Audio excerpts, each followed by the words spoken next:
During World War II, American nuclear research was narrowly focused on the Manhattan Project, solely for the development of weapons that could, end the war by any means necessary. The Americans were successful in their endeavor, but the dropping of Little Boy and Fat Man on Hiroshima and Nagasaki were controversial for obvious reasons. To keep their nuclear program developing in the post-war era, in 1946, President Truman signed the Atomic Energy Act. This transferred control over nuclear research programs in the country from the military over to the civilian-run Atomic Energy Commission. The AEC was designed to further research into atomic energy, as well as weapons on the down low. But their other, arguably more important goal was to relieve public concerns about the dangers of nuclear research, and show how it could be used peacefully for the public benefit. To that end, in 1957, the AEC launched Project Plowshare, to develop ways of using atomic weapons for peaceful domestic projects. The name Plowshare comes from the Hebrew book of Micah, where the prophet Isaiah asked his people to turn their swords into plowshares, or in other words, to turn their weapons into tools for the public good. The nuclear bomb was unlike any other explosive before it. As a weapon, it was pretty obvious how to use it, but as a tool, this required completely different thinking. Explosives like dynamite and TNT had been used for infrastructure projects for decades, but the nuclear bomb was orders of magnitude more powerful. The possibilities of how to harness that energy were endless, and there was no shortage of ideas put forward under Project Plowshare. Harbors could be carved out of the mountainsides on the coast. Paths for railways and highways could be cut through mountain ranges with a fraction of the effort. Nukes could even be used to help extract minerals and resources from deep within the earth. It was this last idea that brought Plowshare's attention to Canada, specifically northern Alberta. Canada is the second largest country in the world, and it's well known that it's abundant in natural resources. But in terms of oil, we're kind of a mixed bag. Canada has the fourth most proven oil reserves of any country in the world.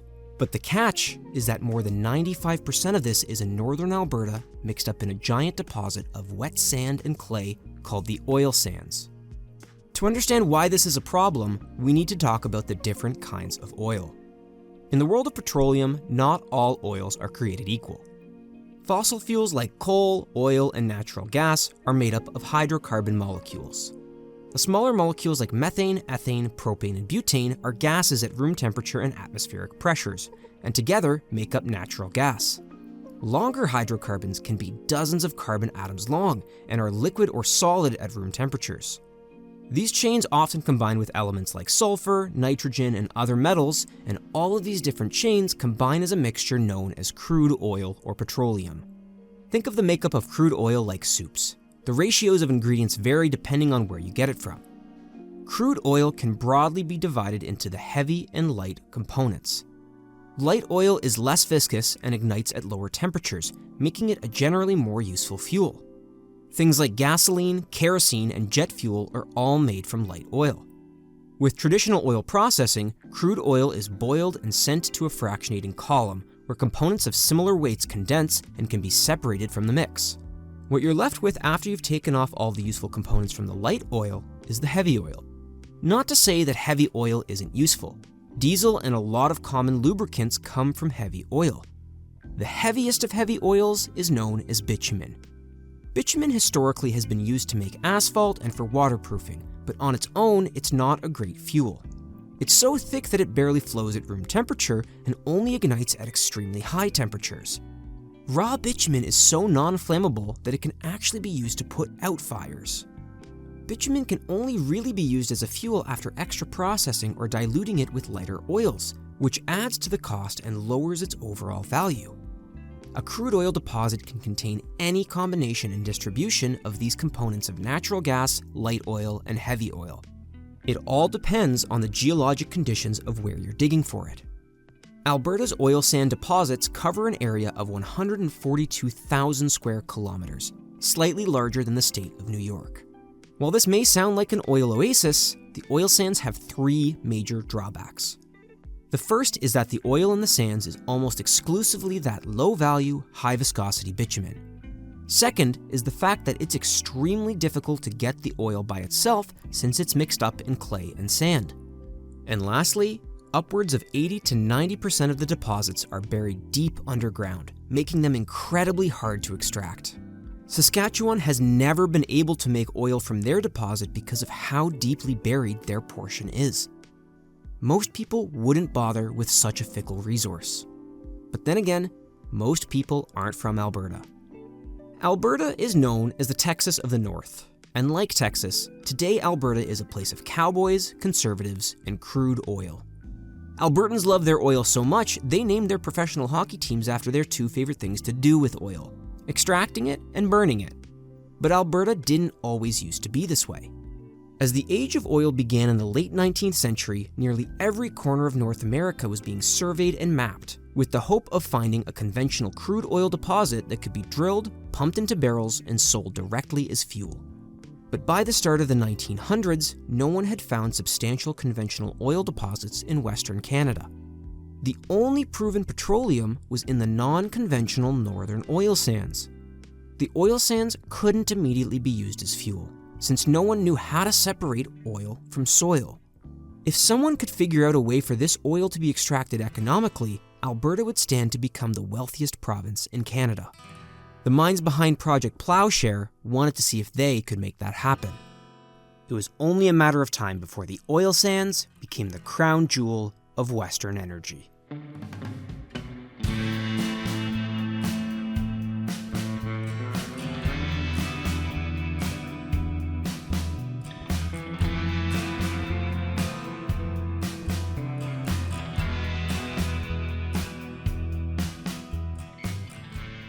We're going to take a pretty wide lens on the oil sands, and for good reason, so bear with me here.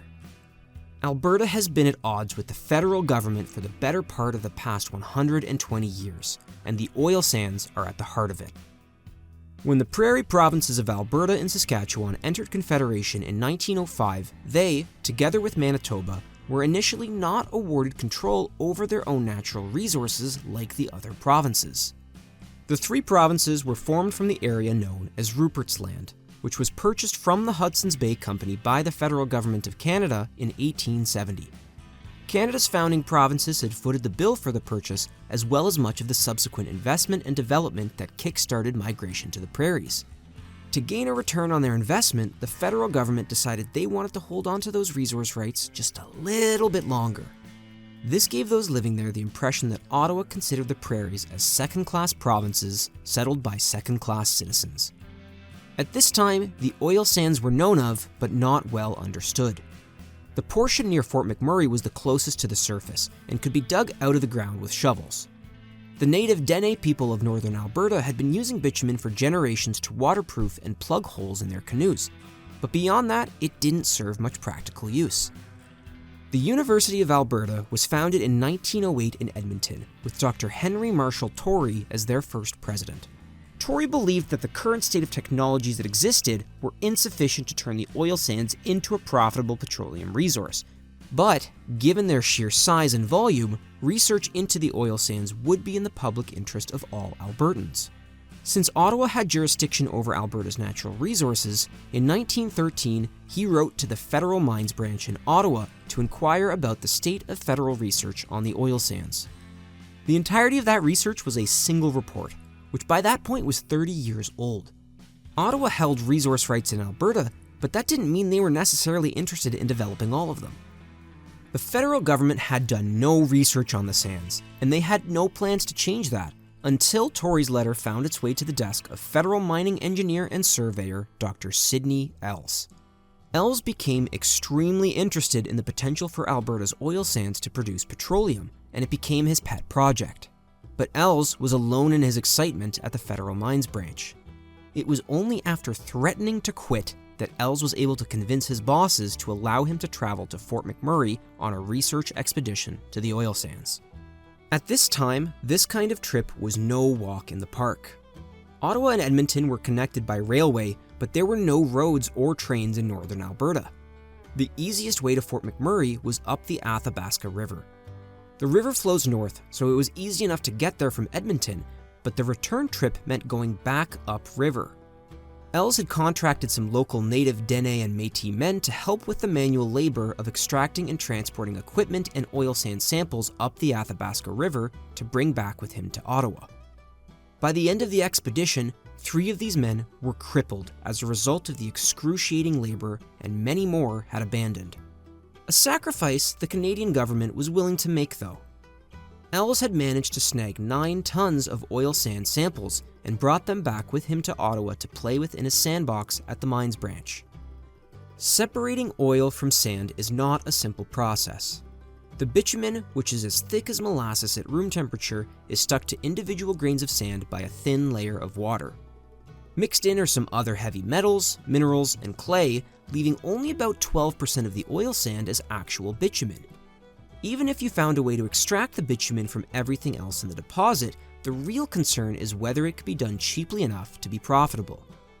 Els correctly guessed that the cheapest and easiest way to do this would be with heat and water. The process Els developed involved steaming the sand and then mixing it in hot water, almost like going to the spa. After mixing it in the hot water, the clay and minerals would fall to the bottom, while most of the bitumen would float to the top and could be skimmed off. The process wasn't perfect, but it was proof that separation was possible.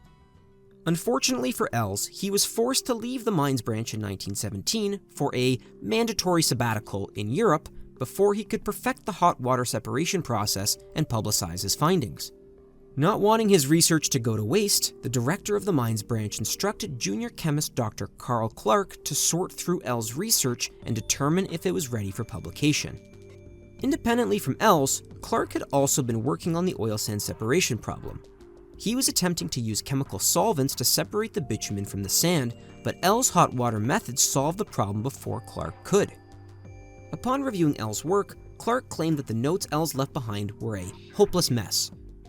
Clark admitted that Els had come to the correct conclusion and that his findings were important, but decided that Els' notes were too disorganized to publish as is. Clark and 2 other researchers took Els' work and used it to write their own report. Els was not listed as an author. Els was unable to come to his own defense about whether or not his notes were disorganized because he was, fighting in the trenches of Europe. Clark's report made its way to Dr. Torrey at the University of Alberta, who was very interested in continuing the pursuit of oil sand research. After reading Clark's report, Torrey was so impressed that he offered him the position of research professor at the university. The province had also just established the Scientific and Industrial Research Council of Alberta, later known as the Alberta Research Council, now known as Alberta Innovates.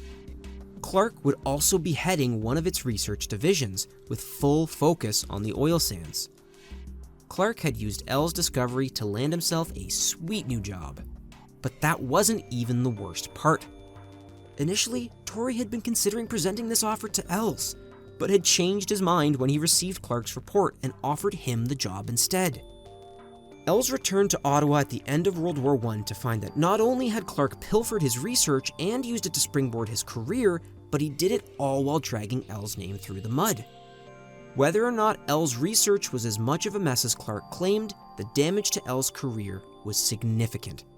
Clark's account of Els' sloppy work does not align with everything that's known about the man. In 1914, Els had written a 110-page report about his expedition to Fort McMurray, detailing everything from his work on hot water separation to the chemical composition of the oil sand deposits. According to recent historical assessments, this report was cohesive and organized. Everything Clark claimed it wasn't. Els was even able to pinpoint the exact locations of the 2 richest deposits near Fort McMurray, which are the exact areas where the 2 largest industrial oil sand operations now mine today. Even as late as the 1950s, oil sand workers in Fort McMurray were still using maps that Els drafted on his expedition in 1913 because they were so detailed and accurate. Sidney knew his stuff. To say Els was upset when he returned would be an understatement. Els slowly grew to believe that he had enemies in the scientific community, and he was now convinced Clark was trying to usurp him as the lead researcher in the new field of oil sand science. After World War I, Els retained his research position in the federal mines branch, but even today, many accounts hail Clark as the hero who solved the oil sands' biggest problem. The fallout between Clark and Els grew to become a personification of the conflict between Alberta and the federal government, and it guaranteed that going forward, federal and provincial research efforts into the oil sands would remain divided. Neither side would work with the other, which meant that findings weren't shared, experiments were duplicated, and both sides were spending more money than if they had been working together. Soon after settling in at the Research Council of Alberta, Clark realized that the problem of oil sands separation was nowhere near complete. Both he and Els had been able to demonstrate the proof of concept in Ottawa on the samples Els brought back from Fort McMurray. But generalizing that process for different sample compositions and scaling it up for industrial throughput was another challenge. Clark spent most of the 1920s refining the hot water separation technique and was granted both the Canadian and American patents for the process. But ultimately, Clark held the opinion that bitumen from the oil sands would never be useful as a fuel source. This was even as advancements in technologies like petroleum cracking were progressing steadily. Cracking is the process of breaking down the large hydrocarbon molecules in petroleum like those in bitumen into smaller chains. It's basically a way to convert heavy oil into light oil. But cracking would be another expensive step to the already difficult process to extract oil from the oil sands, which was already at a disadvantage compared to conventional oil. Knowing where the oil sands industry eventually ends up, in many ways this was Clark's God doesn't play dice moment. Even though Einstein helped found the field of quantum mechanics, he was slow to embrace some of its resulting conclusions like the probabilistic nature of the universe. Similarly, in the 1920s, Clark thought that the most productive application for the oil sands bitumen was in asphalt for paving roads. Time would prove him completely wrong. By the end of the 1920s, Alberta stood to benefit from two significant policy changes in Ottawa. First, the Federal Mines Branch and the Alberta Research Council had agreed to a 2-year research partnership on the oil sands. Alberta would build a test facility for oil sand separation, and Ottawa would continue research of the oil sand materials. The division of labor promised to save time and speed up the overall research. Secondly, the federal government tabled the Natural Resource Transfer Act of 1930, which handed over resource rights to the prairie provinces that had been withheld when those provinces were created. Alberta would finally be in control of their own resource development, including in the oil sands. But both of these developments ended up turning sour almost immediately.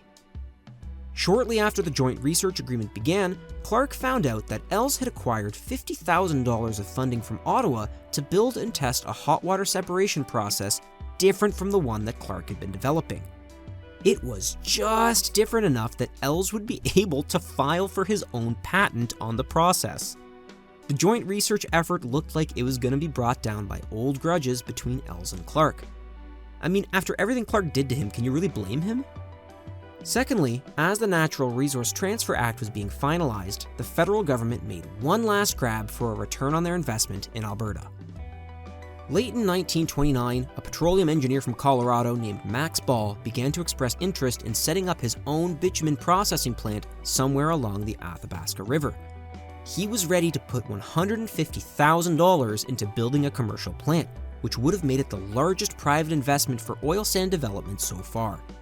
Ottawa caught wind that he was looking to secure a lease near Fort McMurray for this project.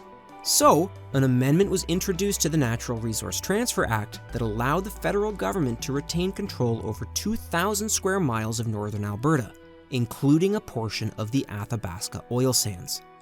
Shortly before the act took effect, Max Ball's Abasand Oils Company was awarded a lease agreement with the federal government in the same area that was withheld from Alberta.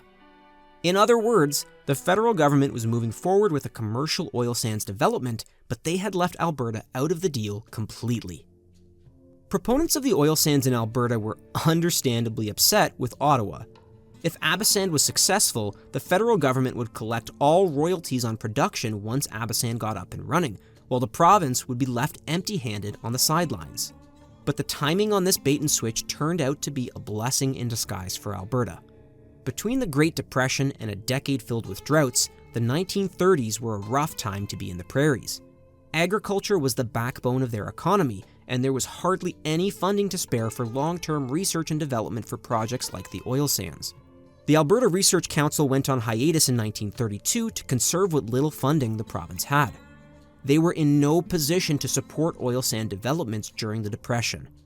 This also meant that progress on Abasand stalled for several years. Overproduction of conventional crude in the United States during the 1930s brought down global oil prices, making synthetic oil from the oil sands even less appealing on the global market. This was the start of a cycle that would become incredibly familiar and dictate interest for development in the oil sands. Development and interest in the sands were strongly driven by global oil prices. When prices were high, governments saw strategic importance in developing national fuel reserves, and investors saw potential for high returns on investment.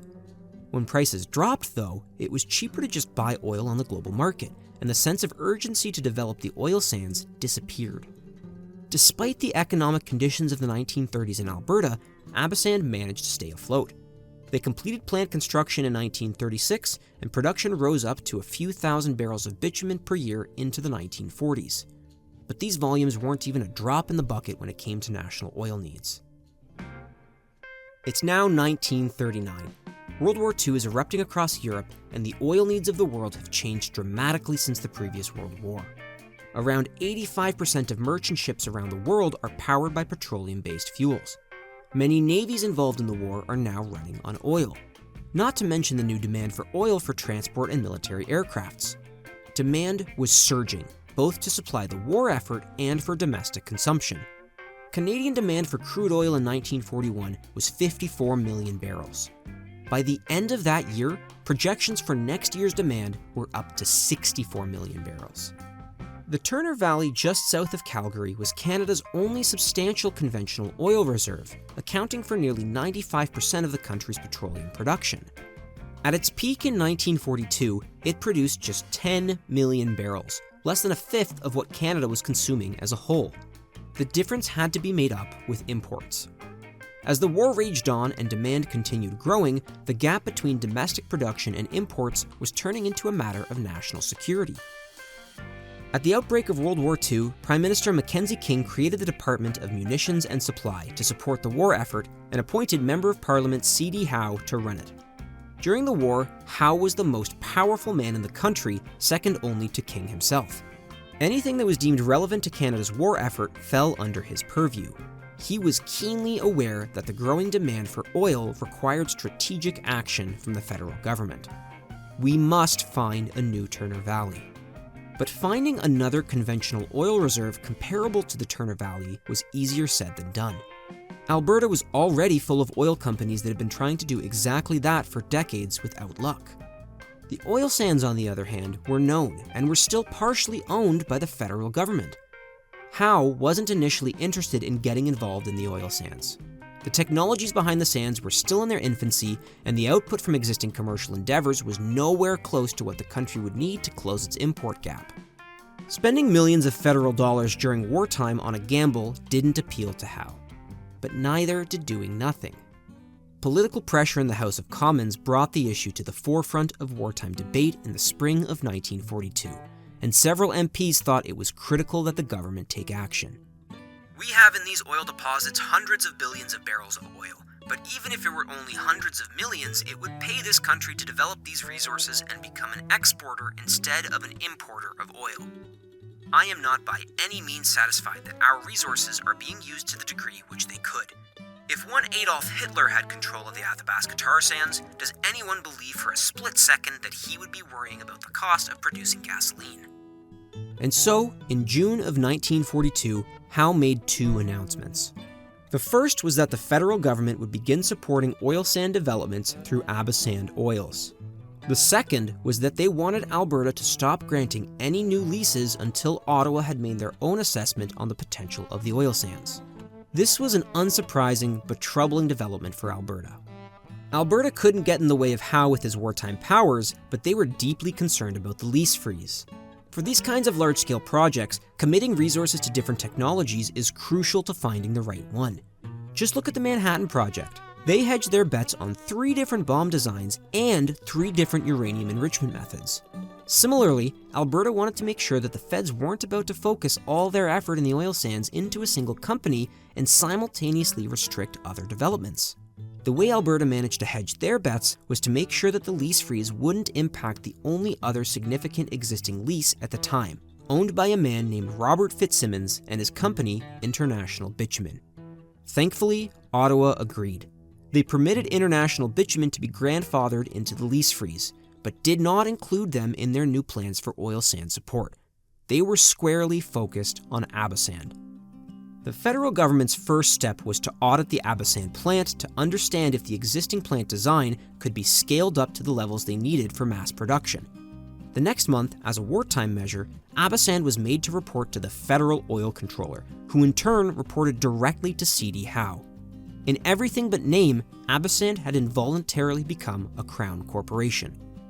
In Canada, when either federal or provincial governments want to push forward a particular policy or agenda, one tool they have is the creation and operation of Crown corporations. Crown corporations are like a hybrid between a branch of government and a private company. Today, 46 federal and many more provincial Crown corporations exist and are amongst some of Canada's most recognizable companies.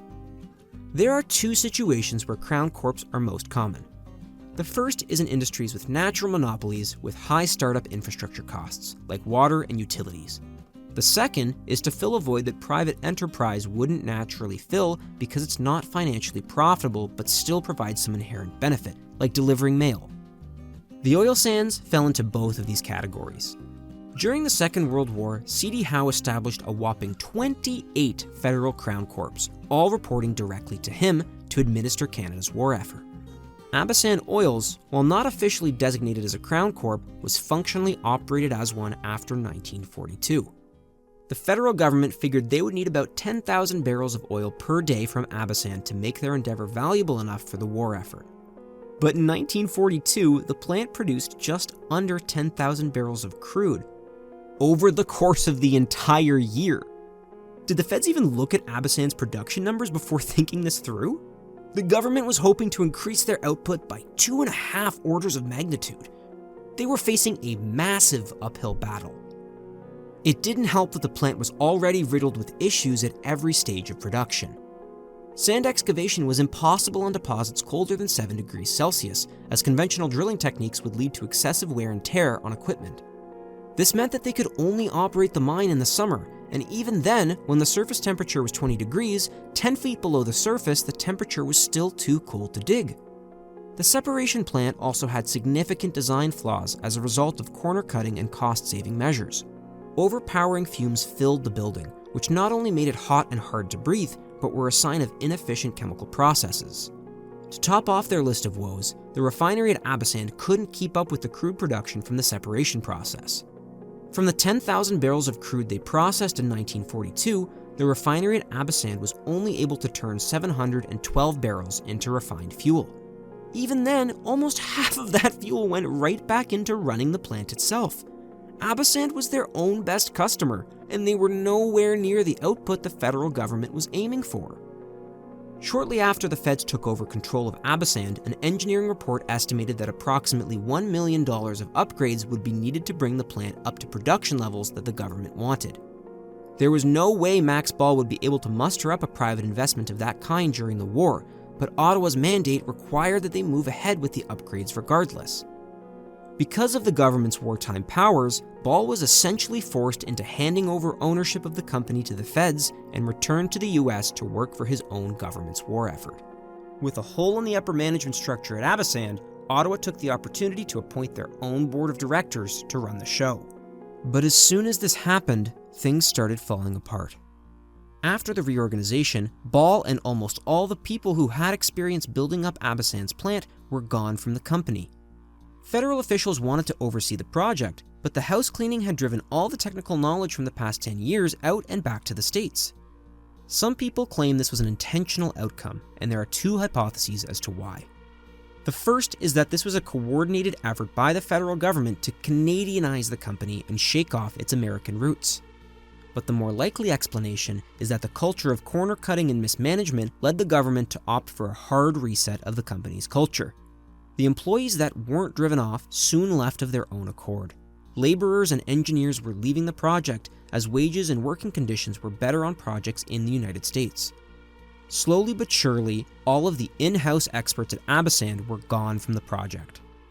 Then there was the issue of collaboration with technical experts from outside the company. or should I say, the complete lack of it. Sidney Els was still the only knowledgeable oil sands researcher for the federal government, but he didn't have much experience in commercial operations. But since Abasand's inception, Max Ball and the Alberta Research Council had maintained a good working relationship and frequently shared information with each other.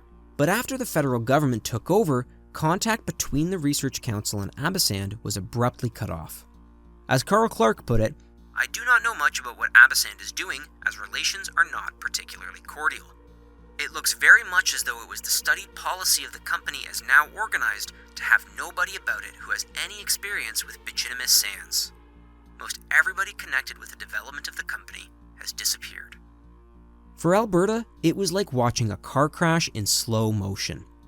Since 1930, Ottawa had held on to a significant portion of the oil sands, restricted financial support to a single company, neglected all technical expertise, and now they were running the development right into the ground.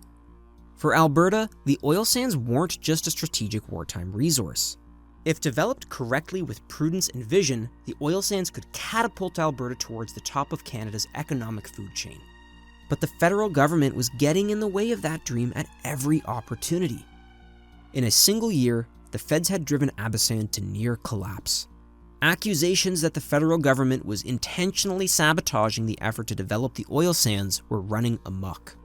The final nail in the coffin was right before the end of World War II. In the spring of 1945, a fire burned the Abasand plant to the ground. It's almost like the combo of oil, unchecked chemical fumes, and wooden buildings aren't a good mix. With Sidney Els' retirement that year, there was no one from the mines branch pushing for federal involvement in the oil sands anymore, and the plant was not rebuilt. Abasand died an unceremonious death at the hands of the federal government. This left one real possibility for development in the oil sands to continue.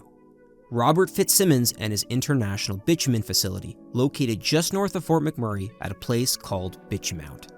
Like many early oil sand prospectors, Fitzsimmons arrived in Alberta hoping that the sands held conventional oil reserves that just needed to be drilled and tapped.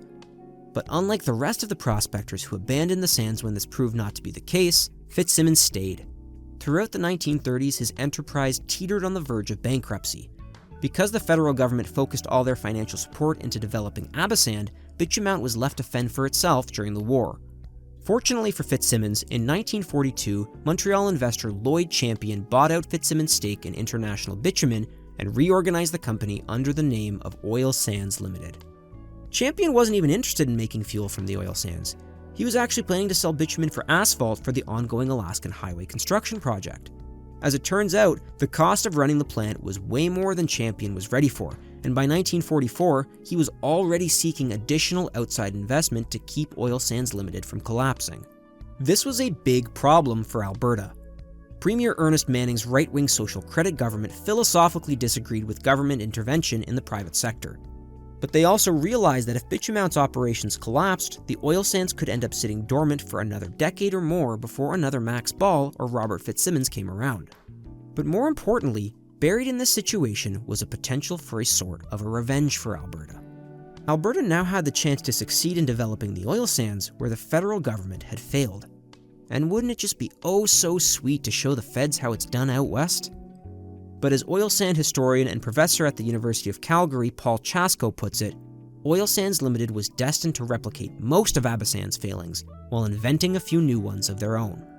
The provincial government rushed into an agreement to provide a loan to Oil Sands Limited to the tune of $250,000 to build a pilot separation plant at Bitumen. Alberta's goal was to bring the project far enough along until the business case for extracting oil from the sands could be demonstrated empirically at a profit to show the world that this was a viable resource to invest in. This loan was just meant to be the training wheels to get Bitumen going on their own. But as everything in the oil sands goes, the cost was more than predicted. Right off the bat, Oil Sands Limited was making so many of the same mistakes that Abasand had done under the federal government. They were ignoring input and advice from the Alberta Research Council, runaway costs were eating through budgets, and contractors with no experience in the oil sands were being brought on to design critical components of the facility. Rookie mistakes all around. In their haste to prove how incompetent the federal government had been with Abasand, the Alberta government rushed to back Bitumen without realizing it was a lot harder than it looked. But the biggest blow to the oil sand development by far took place a few years later near Edmonton. As Alberta entered the post-war era, conventional oil production in the Turner Valley had been on the steady decline. The driving force behind the political and financial will for oil sand development had been the fact that no other substantial oil reserves had been found in the past 25 years. But that didn't mean that people had stopped looking. Imperial Oil was one of the companies still on the hunt. By 1946, Imperial had spent millions of dollars digging more than 100 wells across the province, each one striking dry. Their finances were so dire that the company was on the verge of abandoning their oil business altogether. But in January of 1947, Imperial finally struck oil near the small town of Leduc. A year later, they struck again at Redwater. They had found the mother lode twice in 2 years. Estimates put the total recoverable amounts from these two reserves at 900 million barrels. For comparison, estimates for the oil sands were that only 800 million would be recoverable with existing technologies. The discoveries at Leduc and Redwater were a godsend for Alberta, but a gut punch for the oil sands. Conventional oil was back on the menu for investors, and the business case for the oil sands was going up in smoke. After Leduc and Redwater, the province was no longer pushing for the oil sands as the solution to Alberta's energy future. But they had invested hundreds of thousands of dollars into Bitumen and cared enough to see it through to its intended goal as a proof of profitability. Like Max Ball with the federal government, Lloyd Champion was unable to hold up the financial end of the bargain he made with Alberta. In 1948, the provincial government took ownership of the Bitumen facility and kicked Lloyd Champion's Oil Sands Limited to the curb. But remember that company name because it will come up later. Just like Abasand under the federal government, the newly renamed Alberta Government Oil Sands Project had become a provincial crown corporation in everything but name. But unlike Abasand, Bitumen slowly found success. In 1949, the plant was successfully producing bitumen from the sands not only at scale, but at a profit. To quantify this profitability, the provincial government contracted petroleum engineering consultant Sidney Blair. Blair not only had experience in the oil sands, but he was also an old master's student of Carl Clark's, which was part of the reason he got the job in the first place. That's what networking will do for you. The province wanted Blair to prepare a financial report to assess just how profitably Bitumen was operating. Blair's report found that crude oil produced at Bitumen cost $3.10 per barrel to produce, but would be able to fetch a market price of $3.50. The business case for the oil sands was there. Now, the task was convincing oil companies to spend their money to build that business. Anglo-Iranian, later renamed British Petroleum, or BP, caught wind of Blair's report. A delegation from the company made a trip out to northern Alberta to perform their own commercial assessment. If they decided to throw themselves into the oil sands business, they wanted to know what kind of bang for their buck to expect from their own bookkeepers. But their 164-page assessment stopped the oil sands pipe dream in its tracks once again. Instead of a 40-cent profit, their calculations projected each barrel would run a 74-cent loss. As it turns out, Blair had either forgotten to include or intentionally excluded costs like interest charges on loans in his final calculations. But the profit margin wasn't the only issue. Anglo-Iranian argued that since Alberta's western oil market was already saturated with their own conventional oil production, they would have to sell to markets like Eastern Canada. There, they would be competing with cheaper imported oil prices from the Middle East. Private industry did not have the rose-colored glasses for the oil sands that Alberta's government did. The combined problems of high production costs and saturated markets for synthetic oil meant the oil sands were on the verge of languishing yet again. If the oil sands were ever going to be developed, two critical needs had to be met. The first was innovation. Incremental improvements to the existing processes and technologies weren't bringing costs down fast enough. The second was an expanded market. If Alberta couldn't sell more Western oil in their existing market, they would need to find someone who was willing to take on larger volumes. The market side problem would be solved over time as US oil demand grew, but only if the cost problem could be solved. And it just so happened that an American geologist had the answer. He wanted to nuke Alberta.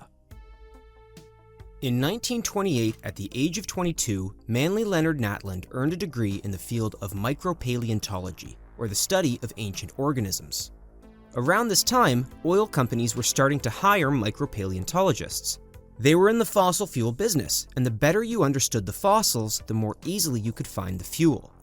In the same year he graduated, Natland was hired by Shell to set up their micropaleontology department. 9 years later, he was hired by Richfield Oil to do the same. Natland's main job was to help his employer locate new crude oil deposits, and they sent him around the globe to do it. In 1954, Richfield Oil took an interest in Canada's oil sands, in part due to the higher global oil prices that had stuck around since the end of the war. Richfield assigned the problem of Alberta's oil sands to Natland's portfolio.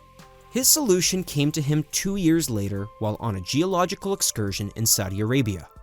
One evening, he was sitting on a hill overlooking the desert as he watched the sunset. He noted that the sun looked almost like a fireball, sinking into the depths of the oil-rich sands in front of him. And as he pondered the extreme temperatures generated in the sun, an idea hit him. If those kinds of temperatures could be produced deep in an oil sand deposit, the highly viscous bitumen would loosen and flow much more easily, perhaps even to the point of being able to pump it by conventional means. And the easiest way to produce that much heat would be with a nuclear explosion. Natland was not a physicist nor a chemist, but the logic behind his thinking was surprisingly rational. Luckily for Natland, his proposal came at a time when American interest in peaceful uses for nuclear weapons was at an all-time high.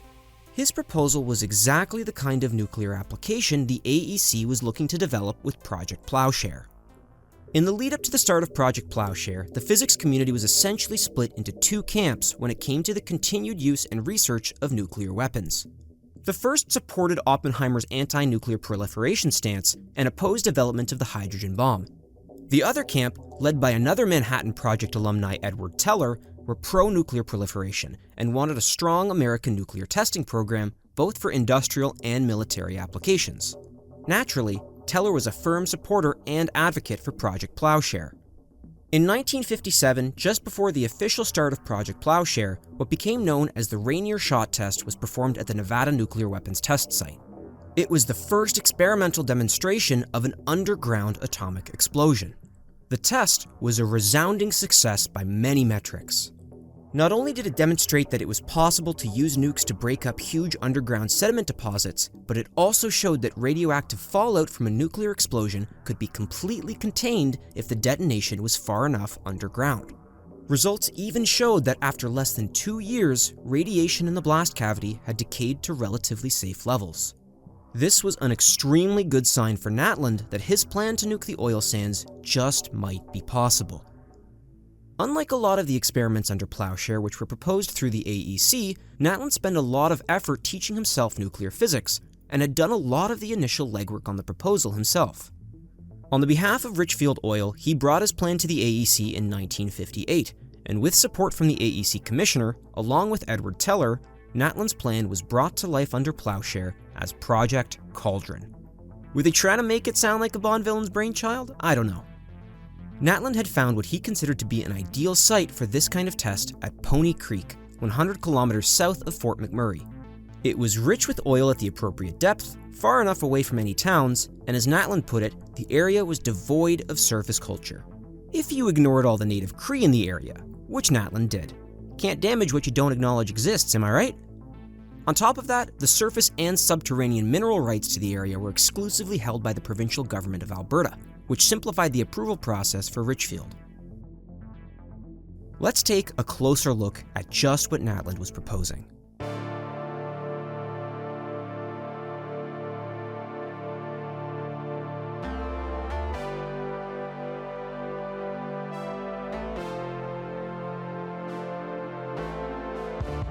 At Pony Creek, the oil sand formation exists at a depth between 1,000 and 1,200 feet. Natland suggested digging a blast well to a depth just below the oil sand layer and planting a nuke at the bottom.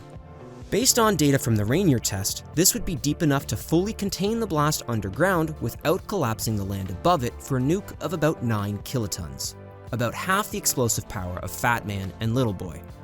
Upon detonation, the temperature surrounding the bomb would increase by millions of degrees. liquefying the surrounding layers of rock and sand into molten lava. Natlin's calculations predicted that a cavity of about 230 feet in diameter would form around the detonation site. After some amount of time ranging from seconds to minutes, the molten rock would drip from the ceiling and sides of the cavity to pool at the bottom as a glass slag. The cavity would collapse from the weight directly above it and eventually fill with millions of cubic feet of freely flowing oil. Natlin's calculations showed that about half the bomb's energy would be released as heat, which would be immediately transferred to the surrounding rock, sand, and oil. As the oil heated, its viscosity would drop and make it possible for a secondary oil recovery well to actually pump the otherwise extremely viscous bitumen as if it were conventional oil. The other half of the energy from the explosion would be released as a shockwave. Not only would the shockwave not cause any damage since the test site was far away from any surface infrastructure, but Natlin speculated that there was a chance that the shockwave would crack the bitumen, turning some amount of the extremely heavy bitumen into light oil on the spot. He also speculated that the heat from the blast wouldn't even be able to dissipate, so extraction could wait for many months after an explosion. Natlin compared the thermal and geologic conditions of the process to an extremely efficient thermos. The name Project Cauldron truly fit the bill. If Natlin's predictions were true, it could amount to an almost magical transformation of the oil sands into a vat of hot oil. No more need for shoveling and transporting piles of sand, complicated and costly separation processes, or dealing with extremely viscous bitumen. Simply drill, nuke, drill again, pump, and repeat. What could be easier than that? In Natlin and the AEC's mind, the potential upside for Project Cauldron was huge. But the proposal wasn't without its risks. The danger associated with radioactive contamination was the most likely and most harmful, and had to be taken seriously before they jumped to any sort of live tests. The Rainier shot had shown that full radioactive containment was possible. But if the oil you pumped out came in contact with any radioactive components left over after the explosion, your oil would become radioactive too. If you can't already tell, Natlin was full of theories and speculation that fit the narrative that his plan was filled with upside and only upside. He was bent on making this plan work. Without any evidence, he argued that radioactive contamination wouldn't even be a concern. He claimed that the vast majority of the radioactive byproducts produced at the moment of the explosion would mix with the molten walls of the blast cavity. As the walls cooled, the eventual collapse of the cavity would keep all the radioactive material encased in the solidified slag at the bottom. Since most of the oil sand would never reach the bottom of the cavity, it wouldn't become contaminated. Sounds like a whole lot of wishful thinking. But Natlin and the AEC knew that they needed some hard proof that they weren't about to literally poison the well on their first test. So they took 6 oil sand samples to Oak Ridge, Tennessee, the same facility where enriched uranium was produced for the Manhattan Project. A reactor there was used to simulate what would happen if the oil at Pony Creek did become irradiated. Surprisingly, these tests showed that after no more than a week, the radiation these samples had absorbed had more or less dissipated. This was all the proof they needed to move forward with their proposal. After Richfield secured support for Project Cauldron from the Atomic Energy Commission, they needed to get both Edmonton and Ottawa on board. This turned out to be a walk in the park. Dr. John Convey, the director of the Federal Mines Branch, was fully enthusiastic about the plan, stating that if the project was successful, it would at a single stroke double the world's petroleum reserves. Early in 1959, a pair of high-profile conferences were put on by Richfield and AEC representatives. One with Premier Manning and his cabinet in Alberta, and one in Ottawa with federal representatives. But before these meetings were even held, most government officials had made up their minds. At the meeting in Edmonton, the majority of questions focused not on the likelihood of success, but rather once the project was successful, how they would go about turning it into a commercial endeavor. There was a singular question about the risk of radioactive contamination. Natlin simply pointed to the result from the Oak Ridge reactor test. At that point, those samples were giving off an equivalent amount of radiation as his luminous wristwatch. The only expert to speak up publicly against the plan to any real extent was blast from the past Robert Fitzsimmons. Although he had lost his stake in Bitumen many years prior and never gained any substantial wealth from his work there, he was still one of the most experienced people in the oil sand business. He thought Natlin's plan was doomed to fail. He wrote to the Edmonton Journal that year, stating, While the writer does not know anything about nuclear energy, he does know something about the effect dry heat has on those sands, and ventures a guess that if it does not turn the whole deposit into a burning inferno, it is almost sure to fuse it into a solid mass of semi-glass or coke. But not even old Bob could put the brakes on Natlin's hype train. Excluding Fitzsimmons, technical experts and politicians alike were fully sold on Project Cauldron. In less than a month, both Alberta and the federal government set up technical committees, and the project was moving full steam ahead. It was decided that the name of Project Cauldron should be changed, since it had the risk of building unfavorable associations in the mind of the public. No way! The project pivoted to the less effervescent name of Project Oil Sand. And then, just as fast as everything came together, it all came grinding to a halt. A couple years prior, progressive conservative John Diefenbaker narrowly won the election for Prime Minister, beating out incumbent Liberal Prime Minister Louis St. Laurent. Interestingly enough, one of the reasons for St. Laurent's loss was the perceived lack of control the Prime Minister had been exercising on C.D. Howe, who during the war had earned the nickname Minister of Everything. When Diefenbaker became Prime Minister in 1957, the Cold War was ramping up. The United States and the Soviet Union were building up their arsenals of nuclear weapons, not only domestically, but also strategically positioned in ally countries. Diefenbaker's position on nuclear armament in Canada was at best half-hearted. Publicly, he was opposed to it. But his government was also in the process of acquiring long-range American bomb-arc missiles, capable of being equipped with nuclear warheads. This wasn't a popular move for him. At the time, the federal government had two main options for domestic aerial defense, but only had the budget for one of them. The first was the fully Canadian Avro Aero fighter jet program, which employed tens of thousands of Canadians and had been in development for several years. The other was the bomb-arc missiles, which were fully American-made, but would cost less than half of the Aero program. Diefenbaker opted for the cheaper American option, which left tens of thousands of Canadians laid off and ended up doing substantial damage to Canada's aerospace industry in the long run. On top of this, it was only revealed to the public after the purchase was complete that the bomb-arc missiles would be equipped with nuclear warheads, an important detail which was not mentioned during the initial announcement. Diefenbaker was also worried that Canada was getting pulled into the Americans' nuclear conflict against their will, and in the public, anti-nuclear sentiments were on the rise. As a result, Diefenbaker appointed Howard Charles Green as the new Secretary of State for External Affairs, just a few months after the Project Oil Sand conferences took place in Ottawa and Edmonton. Unlike Diefenbaker, Green was a steadfast supporter of nuclear disarmament. Green's stance was a blanket opposition to all uses of nuclear weapons, even including the use of peaceful nuclear explosions like those proposed in Project Oil Sand. Under Green, the federal government was no longer willing to bless this kind of proposal. The final confirmation of this, and ultimate death blow for the project, came in a speech from Green in April of 1962. Canada is opposed to nuclear tests, period. And that was that. Even more quickly than it was born, the dream of converting Alberta's tar sands into a conventional oil source was dead in the water. I, for one, am glad that we didn't go about recklessly nuking northern Alberta, but I'm sure there are some contrarians out there that will say that because Project Oil Sand was never actually tested, we have no idea whether this plan would have worked or not. But as it turns out, the Americans weren't the only ones working on industrial applications for nuclear weapons. It was the Cold War after all, and the United States and Russia were in a technological arms race. The Russians had started their own version of Project Plowshare and given it the secretive yet completely nondescriptive name of Program No. 7. Between 1965 and 1989, the Soviets set off 128 peaceful nuclear explosions. 12 of these had the objective of stimulating oil deposits similar to what had been proposed through Project Oil Sand. While not exactly the same as the oil sands in Alberta, Russia has their own bitumen deposits near the Ural mountain range on the border of Asia and Europe.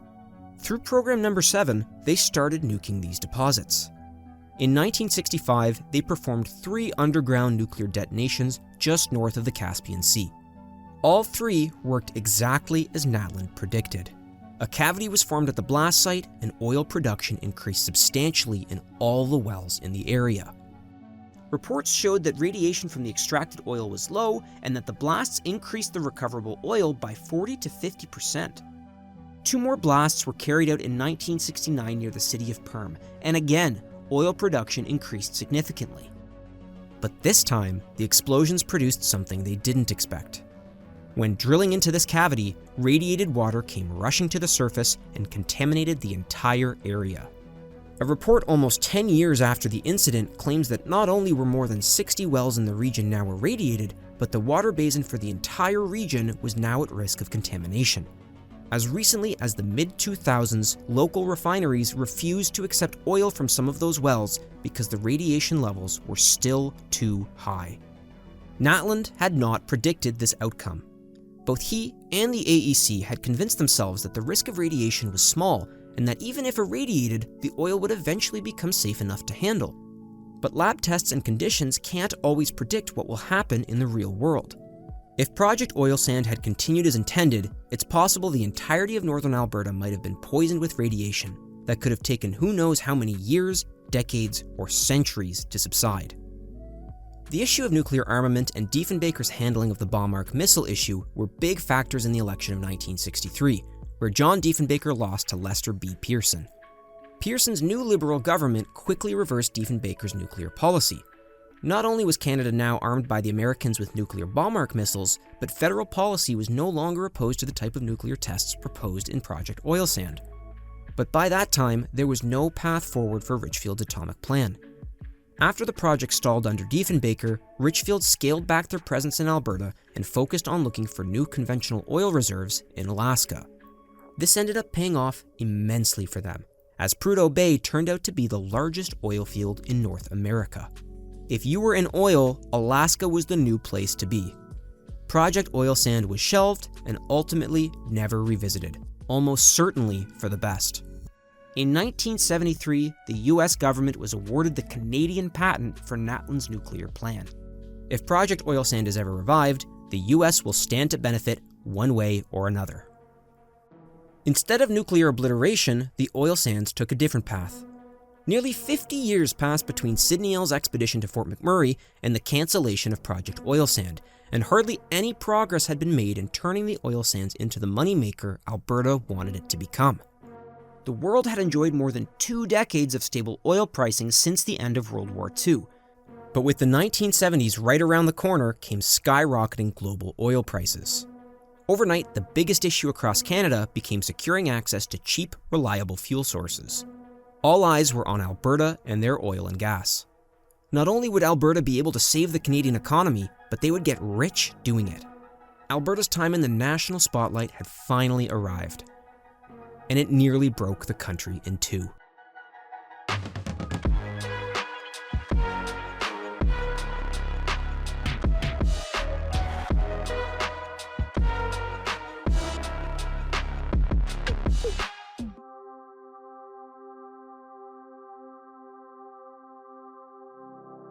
On October 6, 1973, a coalition of Arab countries led by Egypt and Syria launched a surprise attack on Israel on the Jewish holiday of Yom Kippur. The resulting Yom Kippur War lasted only 20 days, but tens of thousands were killed and many more were wounded. The fallout from this war was felt around the world, thanks to the Organization of Petroleum Exporting Countries, or OPEC. OPEC is widely considered to be the textbook example of a cartel. Between their members in 1973, they owned almost 80% of the world's proven oil reserves. With such a large monopoly, they were able to drastically influence the global price of oil. For the better part of the 20th century, keeping oil prices low was in their best interest. More often than not, the cost for a country to develop their own domestic oil industries was greater than just buying cheap oil from OPEC countries. OPEC was selling oil to everyone they could, and in turn, the world got very used to cheap oil. But OPEC knew that their monopoly didn't just give them financial influence. They could use that influence politically as well. Right after the Yom Kippur War ended, the Arab members of OPEC wielded their oil monopoly as a weapon of retaliation against supporters of Israel.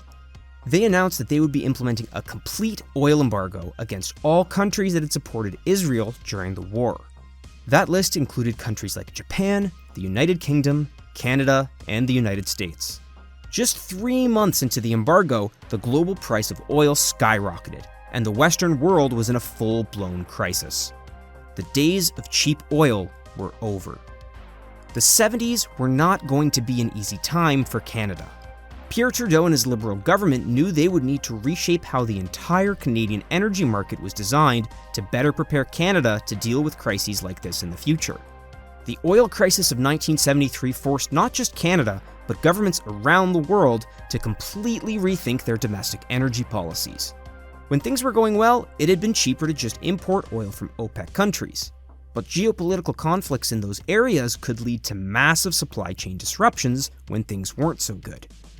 It had suddenly become clear to countries like Canada and the United States that while domestic energy sources might be more expensive to develop, investing in those areas would act as a sort of buffer to isolate them from the impacts they were now facing. Canada didn't just get into this situation through sheer negligence. Canadian dependence on OPEC oil was a strategic decision more than 25 years in the making, and in many ways, it started in Alberta in 1947. Let's start a graph. On the outer edge of this clock will be the daily output of barrels of oil produced in Alberta. 1947 was the year of the major oil discovery in Leduc, which was transformational for Alberta and Canada as a whole. In many ways, it was the start of Alberta's modern oil industry. In that year alone, just over 17,000 barrels of conventional oil were produced in Alberta every day. The oil sands, on the other hand, would take decades more to reach those kinds of production levels, but we'll come back to that later. After 1947, conventional oil production was growing astronomically year over year, and Alberta's market quickly grew saturated by their own supply. This was not only an economic opportunity if Alberta could start selling to new markets, but it was an opportunity for Canada to strengthen its own domestic energy production. However, it's a huge logistical challenge to get that oil and natural gas from the landlocked prairies to the rest of Canada. The cheapest and most controversial way of doing this would be by building pipelines. This was something that Prime Minister Louis St. Laurent's government had been looking to address since the start of the 1950s. Minister of Everything C.D. Howe believed that connecting Western energy to Eastern markets was one of the most important nation-building projects of the time, on par with the construction of the Canadian Pacific Railway from the 1880s that connected Eastern and Western Canada. But to connect the entire country, they were going to need to lay a lot of pipe. On the western front, the path to the Pacific Ocean is separated by the Rocky Mountains, making this a challenging route, but not an impossible one. The Trans Mountain Pipeline between Edmonton and Vancouver was built in 1952 and opened the following year. This not only opened up BC's market to Alberta, but made it easier to sell to the western United States and Asia. But getting oil to eastern Canada was of the utmost importance for Canadian energy security. About half of all Canadians live in the corridor between Windsor, Ontario and Quebec City, Quebec. Not only would a pipeline from Alberta to the corridor allow Canada to meet its own energy needs, it would strengthen economic ties between the prairies and the eastern provinces. Regional economies in eastern Canada like Ontario and Quebec were more and more becoming centered around manufacturing, which required cheap and reliable energy sources to be powered. With a pipeline connecting the two areas, economic success in eastern Canada would translate to economic success in Alberta, and vice versa. To that end, in 1949, Imperial Oil created a subsidiary called the Interprovincial Pipeline Company, known better today as Enbridge. In 1950, Enbridge built a pipeline connecting Edmonton to the western shore of Lake Superior in Wisconsin, where oil was initially shipped by boat through the Great Lakes and processed in Sarnia, Ontario. Extensions in 1953 and 1958 brought this pipeline all the way to Toronto, completing the first stage of their expansion into eastern Canada. Private industry built the first major oil pipeline to eastern Canada on their own out of financial necessity. But the federal government recognized a critical transition taking place in the minds of the public when it came to energy. More and more, cheap fuel was becoming an expectation for most people. Even in the 1950s, the federal government recognized the vast benefits cheap fuel provided the country. This led the feds to become directly involved in the construction of the first national pipeline for natural gas. Under the ever-watchful eye of C.D. Howe, Trans-Canada Pipelines was created, with the goal to build a natural gas pipeline from Alberta to eastern Canada. Surprisingly, Trans-Canada was not formed as a crown corporation, seemingly a missed opportunity for the Minister of Everything to add to his roster of crown corps. Rather, TransCanada was established as a private enterprise. But problematically, and confusingly, this company was majority financed by American interests. I've got to say, this is one of the strangest origins for a company I've ever heard of.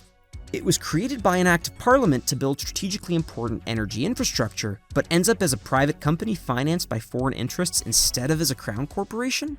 Like, what? Federal opposition parties strongly objected to this project.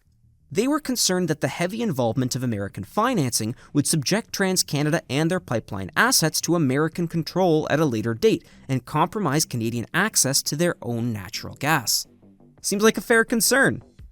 To address these concerns, St. Laurent's Liberals had opted for a more expensive route for the pipeline entirely through Canada over the cheaper route that followed a similar path to Enbridge's oil pipeline. Parliamentary debates over TransCanada's pipeline dragged on, threatening to cause the project to miss key financing deadlines. So, St. Laurent's government ended up shutting down the debate on the pipeline and forcing a vote through a rarely used House procedure called closure. The pipeline was approved, but the use of closure, which had not been used once in the past 24 years, upset a lot of people. This may not seem like such a big deal in a modern context, but this actually turned into a huge scandal for St. Laurent and contributed heavily to his loss to John Diefenbaker in 1957. With the project approved, the TransCanada pipeline was completed in 1958 to transport natural gas from Alberta to Ontario and Quebec. It was the longest pipeline in the world at the time, clocking in at 3,700 kilometers. By the end of the 50s, Alberta was connected to Montreal and Toronto for natural gas through the TransCanada pipeline, but only as far as Toronto through the Enbridge oil pipeline. It seemed like the majority of the work to connect the country via pipe was over. But extending the oil pipeline from Ontario to Quebec turned out to be a whole other challenge. This was a critical last step to fully connect the eastern and western Canadian oil markets. But as it turned out, Quebec wasn't really interested in an oil pipeline in the first place. Montreal at the time held about a third of the country's refinery capacity, and would likely end up as a hub for refining any crude oil from Alberta that made its way that far east. But even when transporting it by pipeline in the cheapest way possible, Alberta oil was still more expensive than OPEC oil shipped in through the St. Lawrence River. Quebec refineries worried that if forced into accepting Alberta oil, they would become uncompetitive with American refiners who still imported cheap oil from OPEC. At the same time, American interests at the highest levels were keeping a close eye on Canada's energy policy debate. President Eisenhower's National Security Council came to the conclusion that if Canada built an oil pipeline connecting Alberta all the way to Quebec, eastern Canada's market would eventually close to OPEC countries completely. In turn, OPEC could end up blaming the US for a lack of action, leading to a loss of business, and retaliating economically against the US. Not outside of the realm of possibility, as time would show. Instead, if the US were to open more of their market to Alberta oil, Alberta would have a market to sell their excess supply to, and eastern Canada would remain OPEC territory. So, that's exactly what they did. Diefenbaker's government had established a commission to study whether Canada should build a pipeline connecting Alberta to Montreal. But they were persuaded by American oil consultants to instead divert excess Alberta oil to the US. In turn, the US would remove all existing import limits on Canadian oil. The federal government accepted this proposal, which was the basis for the creation of the National Oil Policy in 1961. The National Oil Policy officially split Canada along the Ontario-Quebec border into two distinct oil markets. Western provinces would supply the western market for crude oil, while Quebec and the Atlantic provinces would continue to import cheap oil by ship from OPEC countries. Canada would not extend the Enbridge oil pipeline into eastern Canada, and would instead open the door for Alberta to expand their market by sending their oil south to the United States. It was a system largely designed to meet the needs of the market, namely the American market, and it set the stage for a national crisis in Canada. Let's focus back on the oil sands. Alberta had spent the nearly 50 years after World War I trying to turn extraction and separation of bitumen from the oil sands into a profitable business. The federal government tried with Abasand to bring the oil sands online as part of the war effort in the 40s. When that failed, the provincial government of Alberta tried on their own to show the world that the oil sands could be developed profitably. In the early 50s, they claimed they'd done it, but experts from the conventional oil industry did their own assessment and disagreed, and the plant closed down shortly after. Out of the ashes of these initial developments came another company looking to make their name from the oil sands, figuratively and literally. Remember Oil Sands Limited? After Lloyd Champion bought Fitzsimmons out from Bitumen and International Bitumen, he also changed the company's name to Oil Sands Limited. When Champion failed to meet his financial obligations in his partnership with the province of Alberta, he was kicked out of Bitumen but retained his company. After licking his wounds and a soft rebrand, his company was looking to make a comeback as Great Canadian Oil Sands Limited. But their patriotic prefix quickly became no more than a namesake. Pennsylvania's Sun Oils, known today as Sunoco, purchased a majority stake in the company and became its owner in 1963. Given Great Canadian's history, this was probably a questionable business decision, but the man behind the decision had big plans for Alberta. Sun Oil's president J. Howard Pugh was a devout Presbyterian and a man of conviction. An extremely wealthy oil baron like his father before him, Pugh had taken a personal interest in the oil sands back in World War II. A whole 30 years before the Yom Kippur War, he recognized that the development of synthetic fuels could help reduce North American dependence on imported conventional oil from politically unstable places like Venezuela or the Persian Gulf. Even though the business case for the oil sands was unproven, Pugh threw his company headfirst into their development. Because of their strategic importance, Pugh believed that the challenges facing the oil sands were a risk his company should be willing to shoulder. Risks that up until then, no company, Canadian, American, or otherwise, had been willing to accept. Through Great Canadian Oil Sands, Sun Oil barreled through with the construction of a mining, separating, and upgrading facility near Fort McMurray. Throughout the 1960s, Sun Oil spent a staggering $250 million on the oil sands. This was the largest private investment in Canadian history at the time, and quite possibly, it was the largest gamble in Canadian history as well. This was the very first operation of its kind. There were no blueprints, no directions on how to run this kind of business. It was the birth of a completely new kind of industry. For many, this was an achievement worth celebrating. The opening of the Great Canadian Oil Sands facility in 1967 was a significant moment for Alberta. More than 50 years of research and business development had finally accumulated in the first commercial facility to unlock the wealth buried in the sand in northern Alberta. Sidney Ells was invited to the opening ceremony as a distinguished guest for his role as a pioneer of the new industry. Sadly, Carl Clark had passed away just 1 year prior to its official opening. The ceremony was in part a celebration of everyone who contributed to the success of the project. But in another way, it was a sermon preaching manifest destiny.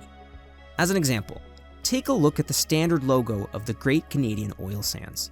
It represents a bucket wheel like those that the company would eventually use to excavate the oil sands. At the inauguration ceremony for the plant, this logo was encircled by the company name along with 4 foreboding words. Man develops his world. As though God himself was directly commanding J. Howard Pugh to transform northern Alberta into a place of industry. At the outset of this undertaking, I told our stockholders that unless projects of this character were periodically challenged and solved, our organization would become soft and eventually useless. My associates have conceived and built this magnificent plant. So I trust that they may now take comfort in the knowledge that they are not soft and that they continue to be most useful. Sun Oil under Pugh was the first oil company to forge ahead into the oil sands on an industrial scale, with a plant capable of processing up to 45,000 barrels per day. But Sun Oil was not alone for long. Of course, there were other oil companies interested in developing the oil sands. Sun Oil was just the only one willing to risk investing hundreds of millions of dollars without knowing for sure what their return would look like. Several other companies with lower risk tolerances were curious about the sands, such as Citgo, Gulf Oil, Imperial Oil, and even good old Richfield Oil. By this point, Richfield had merged with Atlantic Petroleum as Atlantic Richfield, but they hadn't fully forgotten about northern Alberta after their plan to nuke the oil sands had turned to dust. These four companies decided to enter a joint venture to build a mining and separation plant under the name of Syncrude, short for synthetic crude. Syncrude incorporated in the 1960s and submitted a proposal for a plant capable of producing 80,000 barrels per day, almost double what Great Canadian had proposed. After receiving approval from the Alberta government in the early 70s, construction on Syncrude's facility began in 1973. Big changes were afoot for Alberta in the 1970s. Alberta had also kicked the decade off with the start of a new provincial dynasty. In 1971, Peter Lougheed's Progressive Conservative Party took power in Alberta, ending the 36-year reign of Alberta's other major right-wing political party, the Social Credits. The majority of those 36 years were under the premiership of Ernest Manning. When it came to the oil sands, under Manning, Alberta's government had been patient and supportive of the long timelines required by oil sand development projects. This was an approach learned through decades of experience and failures. It was an approach that Lougheed was immediately ready to throw out the window. In general, Lougheed was very skeptical of the oil companies in Alberta, and rightfully so for one absolutely critical reason. Although it may seem like oil companies' interests largely overlap with Albertans' interests, this was not the case and is not the case. At any moment, they could close shop and take their business wherever the industrial climate was better. Alberta is only useful to oil companies as long as they're entitled to Alberta's oil cheaper than anywhere else they could get it from. Shortly after being elected, Lougheed raised the royalty rates on conventional oil producers in the province and signaled that Alberta's government would have much higher expectations for the industry from now on. Under Lougheed, companies would receive less handouts from the government and would be expected to pay their fair share of taxes. Despite the slew of problems Great Canadian was having, Lougheed's government wanted more than just royalties from the industry.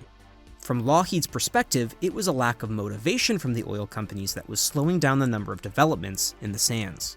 From his perspective, there was no reason why another 10 to 20 oil sand projects couldn't be built within the next 5 years.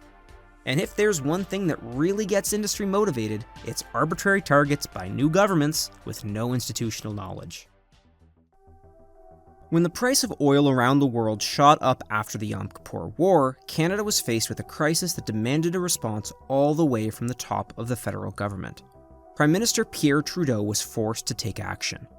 Trudeau Sr. was a charismatic but controversial head of government for Canada. Pierre Trudeau has been described as a federalist and an economic nationalist. During his tenure, his Liberal government took centralized control of the country's levers of power and enacted several social and economic policies that made him popular with a lot of people, but very unpopular with many more, particularly out west. Not that this ever really bothered him. For Pierre Trudeau, the ends almost always justified the means. Perhaps most characteristic of this attitude was during the October crisis in 1970, when a group of terrorists kidnapped and eventually killed a hostage in Montreal in the name of Quebec separatism. At the height of the conflict, Trudeau was famously asked by a reporter how far he was willing to go in suspending civil liberties to resolve the crisis. His response? Well, just watch me. For most of the 1970s, Alberta was left watching Trudeau a lot. Not over the suspension of civil liberties due to terrorist attacks, but as his government worked to exert jurisdictional control over the provinces. The energy crisis only exacerbated the growing resentment between Ottawa and Alberta over oil.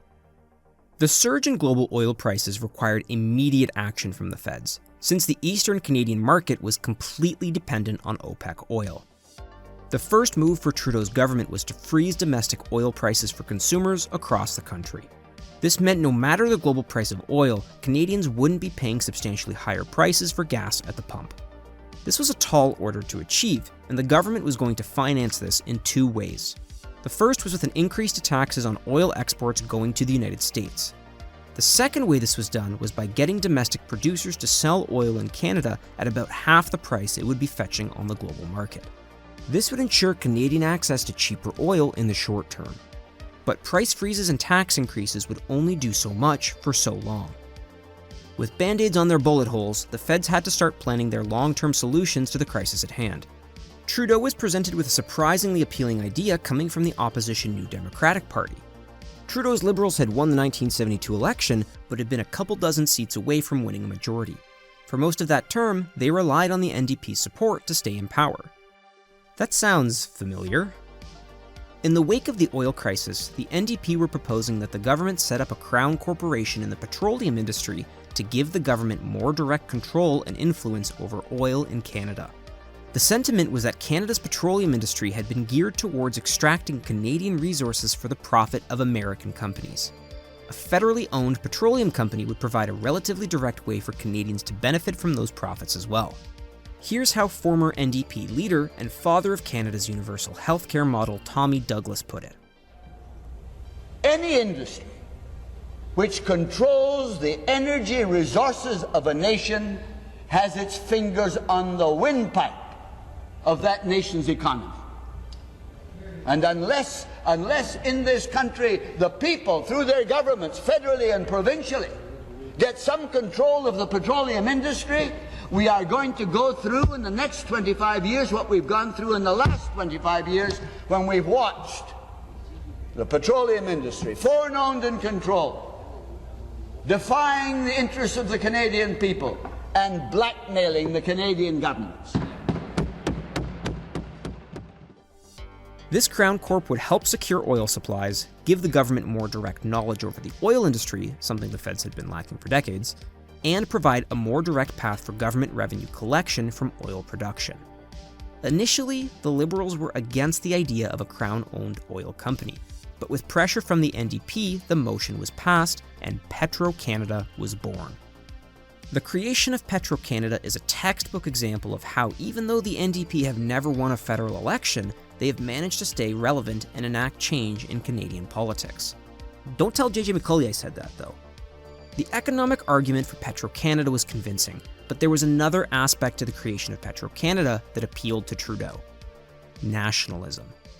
The oil shock was the first time since the start of the Cold War that Canada was forced to think strategically about its own needs and acted independently of its relationship with the US. The oil crisis was a key turning point for a rise in Canadian nationalism and a general distrust for American influence in Canadian affairs, particularly when it came to oil. The petroleum industry in Canada was overwhelmingly foreign-owned, mostly by American companies. At the beginning of the 1970s, more than 3/4 of foreign investment in Canada was coming from the United States. Just like with the pipeline debate under St. Laurent, Trudeau's federal government was concerned that Canada's energy industry was shaping up to supply American energy needs before its own. In order to put Canadian interests first, the feds would need to put in place a comprehensive plan to do that. In December of 1973, Trudeau's formal response to the oil crisis came in the form of a national energy policy, which was designed to reach Canadian self-sufficiency in oil and oil products by the end of the decade. To that end, several measures were announced. In addition to the creation of Petro-Canada, corporate income tax for oil producers would be increased. The Enbridge oil pipeline, which currently ended in Toronto, would be extended all the way to Montreal, finally connecting the two disjointed Canadian oil markets. Oil exports to the US would be slashed by 10% for the year, although natural gas was granted an exception. The government would also begin to monitor American investment in Canada's petroleum industry. Additionally, the price freeze announced in October would eventually have to end, with the price of Canadian oil slowly rising to reach global prices. And finally, the government committed $40 million to oil sands research and promised that Petro-Canada would be heavily involved in developing the oil sands.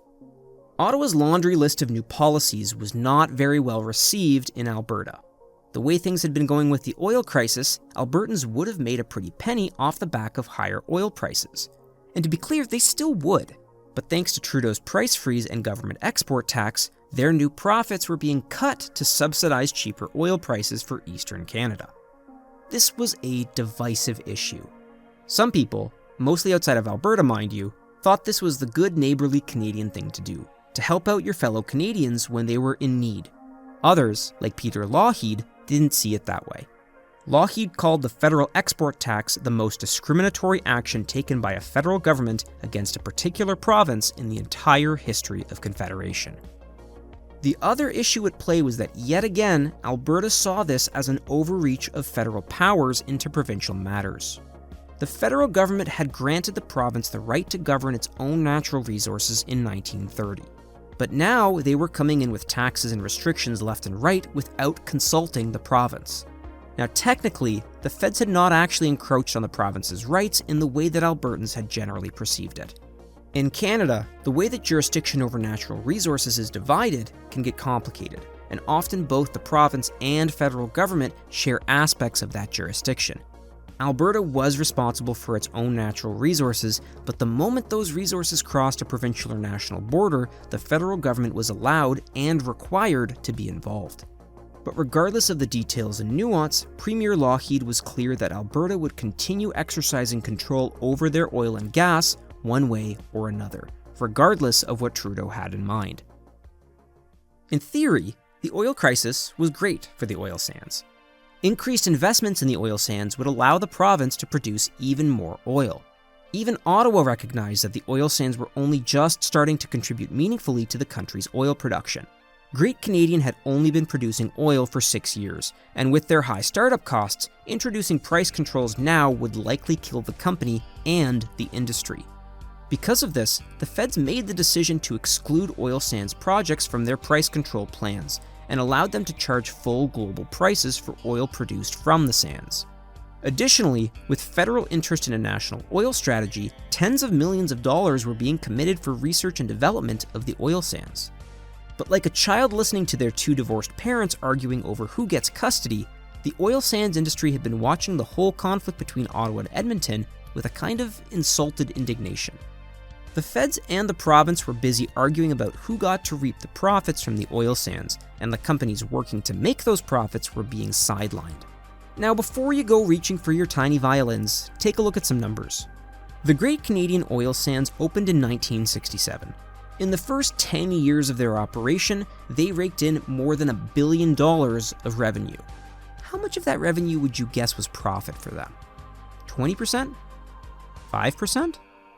Well, try less than 0. In their first 6 years, the Great Canadian Oil Sands exclusively lost money due to the insanely high startup costs of building up facilities, technical knowledge, and supply chains to do everything they needed to do.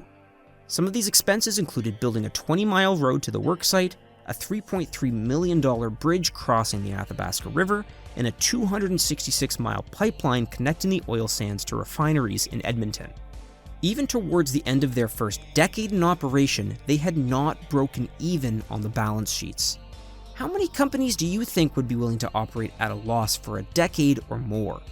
And that's just looking at their balance sheet starting in 1968, which excludes most of the $250 million they'd invested before opening. Research and development funded by Sun Oil had resulted in 44 of the 69 Canadian patents for oil sand technologies or processes. Simply put, those advancements would not have happened without Sun Oil. When Manly Leonard Natlan proposed nuking the oil sands, he was trying to bypass the long, arduous path of incremental improvements to the existing methods that appeared to be required to turn oil sand extraction into a profitable business. Sun Oil understood that there were no shortcuts on this path, and had managed to make those incremental improvements after decades of hard work and spending. Beginning with the work of Clark and Els, and learning from the failures of Abasand and Bitchemount, Sun Oil had built up a foundational understanding of the oil sands on the shoulders of giants. In time, others would come to stand on their shoulders. That is, if they could survive in the short term. This year, counting both Great Canadian Oil Sands and Syncrude, Canadians will probably receive about 75,000 barrels a day from the tar sands. That's about 4% of Canadian consumption. It's also less than half the amount that was projected 5 years ago, and about 4 times the projected price. Great Canadian Oil Sands, and now Syncrude as well, had spent massive amounts of capital to develop the oil sands with the intention of turning those losses around in the very long term. But as the provincial and federal governments started increasing royalties and taxes, their investments were staying red for longer. Faced with an economic crisis, the federal and provincial governments were now moving the goalposts for what kind of profits were reasonable for an oil company to make. And it didn't make Alberta an attractive place to invest. It also begged an extremely important question. If American investment in the sands was reduced, could Canadian money possibly fill the gap for oil sands developments to be able to continue? Would Canadian money even be willing to shoulder that kind of risk? Although not in the way he intended, these concerns ended up playing into Trudeau's desire to Canadianize the oil industry, because American companies started packing up and exiting the Canadian market. In a devastating blow to Syncrude, Atlantic Richfield announced in 1974 that they were pulling out, leaving a 30% stake in the oil sands project hanging. To be fair, Lougheed was to blame for this departure too. A big part of Atlantic Richfield's decision to leave was due to the royalty hikes that Alberta's government had introduced under Lougheed. They didn't trust the province or the feds to provide the kind of predictable investment environment for the project to succeed. The Alberta government was left scrambling to find new investors for Atlantic Richfield's stake so the whole project wouldn't collapse. An emergency meeting was held in a Winnipeg hotel room in early 1975. Attendees included representatives from all the industrial partners, Premier Lougheed for Alberta, then President of the Treasury Board and future Prime Minister Jean Chrétien representing the federal government, and even Ontario's Premier Bill Davis. After a 12-hour slog of give and take from all stakeholders, an agreement was finally reached to save the project. Atlantic Richfield's 30% ended up split between the feds and Alberta, as well as Ontario's provincial government. Even Quebec had been offered a piece of the deal, but had turned it down. But the pullback of American petroleum companies in Canada didn't stop at Atlantic Richfield. Sun Oil started to distance themselves from Canadian politics as much as they could. Sun Oil, now rebranded as Sunoco, merged all of their Canadian assets, including the Great Canadian Oil Sands, under the name Suncor. By the mid-90s, Sunoco had sold off all of their ownership of Suncor. Sunoco got out of the mess that was Alberta-Canada relations, but they still held much of the heavy oil refinery capacity in the US that received bitumen from the oil sands, so for them, it was great. Canadian bitumen is sold to the US, refined and upgraded, then sold back to the Canadians at a premium. Why not sell the cow if you can continue to get the milk for free? From that point on, the common approach for American companies to work their way into the oil sands was through their Canadian subsidiaries and spin-offs. If Canada was going to treat American investments as some sort of hostile force, the prevailing perspective for American oil companies was to let the Canadians deal with it themselves as much as possible. Although American investment in Alberta was waning, broadly speaking, interest in the oil sands was only increasing. Syncrude had officially started production in 1978 as a third mega-project proposal came together under the name of AlSands. Similar to Syncrude's consortium structure, AlSands was led by Shell Canada with buy-in from other Canadian companies, including Petro-Canada. They were proposing a $5.1 billion plant that would come online in 1986, capable of producing 137,000 barrels of oil per day, more than the existing capacity of Suncor and Syncrude combined. But perhaps even more promising than AlSands was another project announced by Imperial Oil at Cold Lake. They were planning to build the very first in situ facility, capable of extracting oil from the sands that sat too far below the earth to feasibly mine or dig for. Deeply buried, unminable bitumen accounts for about 80 to 90% of all of Alberta's oil sands. So approving projects and funding technology development for these kinds of projects was incredibly important for the provincial government. The Cold Lake project was forecasting similar daily production numbers to AlSands, and the outlook for the economic development of the oil sands had never been better. But things were not smooth sailing at the end of the 70s for the global oil industry. The Iranian Revolution in 1978 left Iran's oil industry decimated, and sent shockwaves through international markets. Global oil prices more than quadrupled from the already high prices that had not recovered at all since 1973. In less than a decade, the world had received a second major shock to the price of oil, and this one was going to hurt at least as badly, if not worse, than the last one. Although things were looking dire for Canada as a whole in the face of the second oil crisis, Alberta was continuing to reap the benefits of higher global oil prices. A drastic shift was underway in the Canadian economy. Alberta was becoming a financial juggernaut within Canada. After decades of struggle to get themselves there, they had very little thanks to give to the rest of the country. The extraordinary increase in the price of petroleum products has caused the most dramatic reordering of wealth in Canadian history. The New West has become rich, and the Old East, central Canada, has discovered it's dependent on the vast petroleum resources of the West for its economic well-being. Larry Pratt teaches political science at the University of Alberta. He says in his new book that the oil barons of the New West don't have much use for Eastern Canadian financial interests. That's a very common attitude that you hear, when the oil industry was booming in the 30s and the 40s, we went to Bay Street, we walked the streets. I mean, I've talked to guys who said they had $100 in their pocket and they went from one finance house and bank in Bay Street to another, looking for capital to try to develop a new well, and were unable to, and finally had to go to New York and sell out part of their company or be taken over. So there's a lot of bitterness. I think it's now become more of a kind of an attitude that, well, now it's our turn. That bitterness is kind of a legacy. It's turned into kind of an attitude in some respects of revenge, I think. But I wouldn't say that's endemic in Calgary. It's just that that's a sentiment that you often run into. And when people say, well, there's too much American ownership here, they'll turn around and they'll say, well, where the hell were you? Where was Bay Street? Where was Montreal when we needed them? Where was the federal government, for that matter? Around the same time, Pierre Trudeau's 11 years as Prime Minister came to an end when Joe Clark's Conservatives won a minority government in 1979. Fortunately for Trudeau, Clark's government ended up being the shortest in Canadian history. Clark lost a motion of confidence on his government's first budget vote, and Trudeau was elected back with a full majority in the beginning of 1980, just 9 months after the previous election.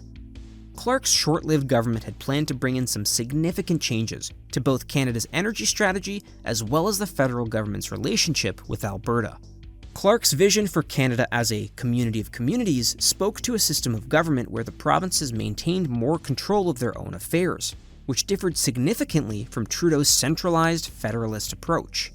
As the first born and raised Albertan Prime Minister, the general perception was that Alberta's relationship with Ottawa would improve significantly under Clark, had his government only been able to survive. Clark had also campaigned on reducing federal intervention in Alberta's oil industry by disbanding Petro-Canada. This ended up having significant unintended consequences. Petro-Canada's management had no plan to go gently into that good night, and Clark's clear and vocal intentions to dismantle the company gave them time to react in the form of corporate acquisitions. By purchasing stakes in several high-profile oil projects across the country, Petro-Canada successfully built themselves into one of the largest companies in the industry. At the same time, they had also managed to market themselves as industry leaders and cultivated a strong, influential brand. At a tumultuous time for the industry, in the mind of the Canadian public, Petro-Canada was synonymous with energy stability. Because of this, they managed to put off a trip to the chopping block during Clark's brief tenure. Trudeau was back in power in 1980 with a strong majority in Parliament, but the growing divide in Canada was clear. The Liberals had not won a single seat west of Manitoba. This meant that Western Canada was not represented by the federal ruling party, which was worth concern for the West. Another worry for Alberta was that during the course of his 11 years as Prime Minister, Trudeau had slowly come to the conclusion that there was very little to be gained politically by compromising with the provinces. With a full majority government, which was very likely to be his last, Trudeau was interested in making big, unilateral changes across the Canadian political landscape. He was focused on long-lasting, nation-building projects that would leave a legacy. Things like constitutional independence from Britain, establishing the Charter of Rights and Freedoms, and sweeping policies to satisfy the national needs for cheap and reliable energy across Canada. And so, at the end of the 1980s, the National Energy Program was born. The NEP was Trudeau's solution to the energy crises of the 1970s and his vision for the Canadian oil industry in the long haul. In the face of sky-high oil prices for the foreseeable future, the NEP was a push to reduce dependence on foreign oil imports and make Canada energy independent. The core idea behind the National Energy Program was that cheap, reliable access to oil had become a public need rather than a free market commodity. Oil was now so important in daily life, the Liberals thought that it was no longer in Canada's interest to let the free market reign supreme when it came to oil. The feds argued, correctly, that the world price of oil hardly ever reflected the actual cost it took to produce that oil. Rather, the cost was often linked to the difference between world demand and OPEC's willingness to supply that amount. Reducing Canadian dependence on OPEC would eventually help stabilize Canadian prices. To that end, the NEP had three main stated objectives: to increase Canadian participation in the oil and gas industry, to establish fair energy pricing for Canadian consumers, and to secure Canadian oil and gas supplies. At its core, the NEP was a push to nationalize, or at least further Canadianize, a much larger share of the oil and gas industry. By necessity, this meant a reduction in American ownership. This transition would be achieved through several hard-hitting measures. The feds decided that oil discovered before 1979 would be price fixed at a cheaper rate compared to new oil developments because such a large part of the cost was finding oil reserves in the first place. But the real kicker with this was that by 1980, most of Alberta's oil fields had already been discovered and would be forced into selling their oil at the lower price. The federal government was trying to lure the oil industry into other parts of Canada and away from Alberta. Included in the NEP was also a restriction that barred foreign-owned multinational oil companies from developing new oil fields on Crown land, a privilege only companies with majority Canadian ownership would be granted. As the Fed's sweetheart Crown Corp, the government also planned to buff Petro-Canada even more. Every single new oil and gas development on Crown lands would have to divert a 25% ownership stake to Petro-Canada. Petro-Canada was also going to be awarded a significant chunk of federal funding to start buying out foreign-owned energy companies. To finance this, new taxes were introduced everywhere the government could think to put them. A new tax on natural gas exports was proposed.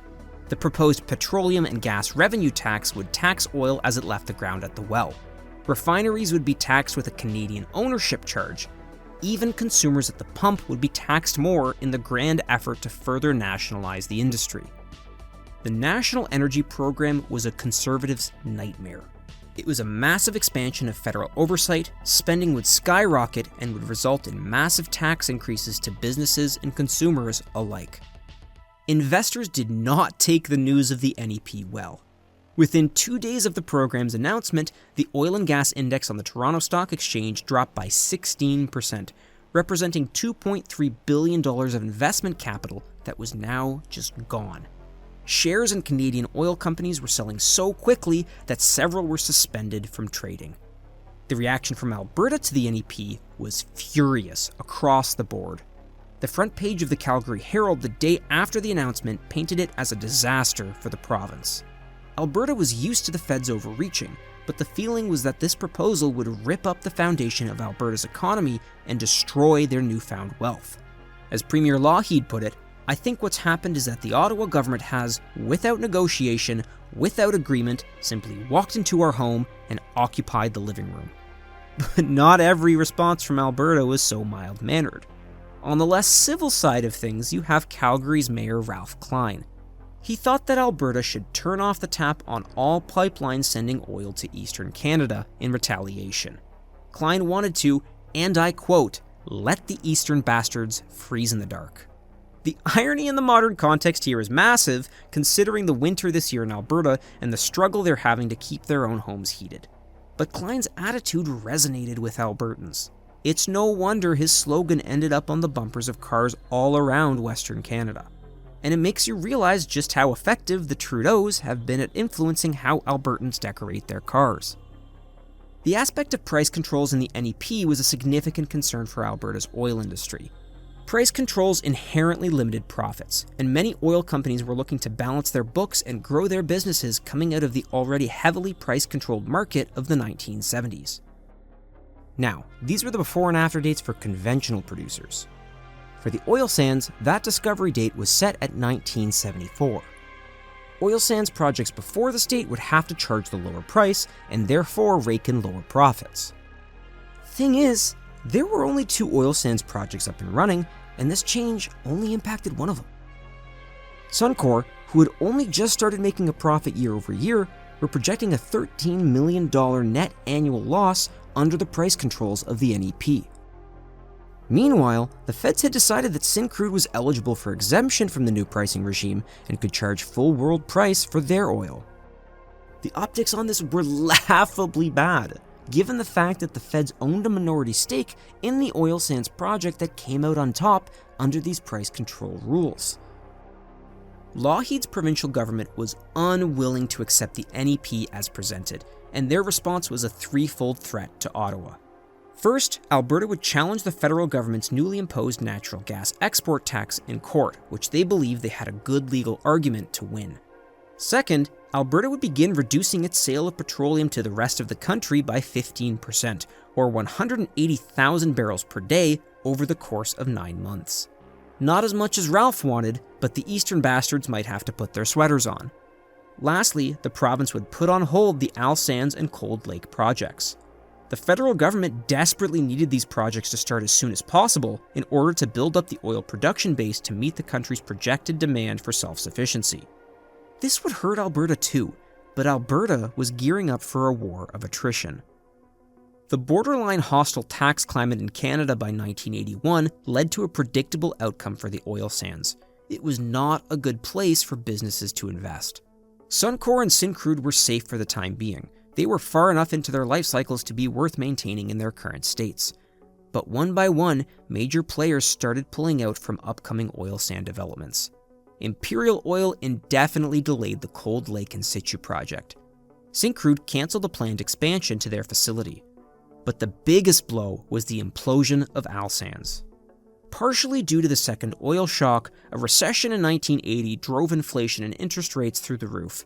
Just a couple of years after Al Sands was announced, cost estimates for the project had more than doubled to $13 billion. This was a price the consortium was just not willing to pay. Edmonton and Ottawa were caught completely off guard.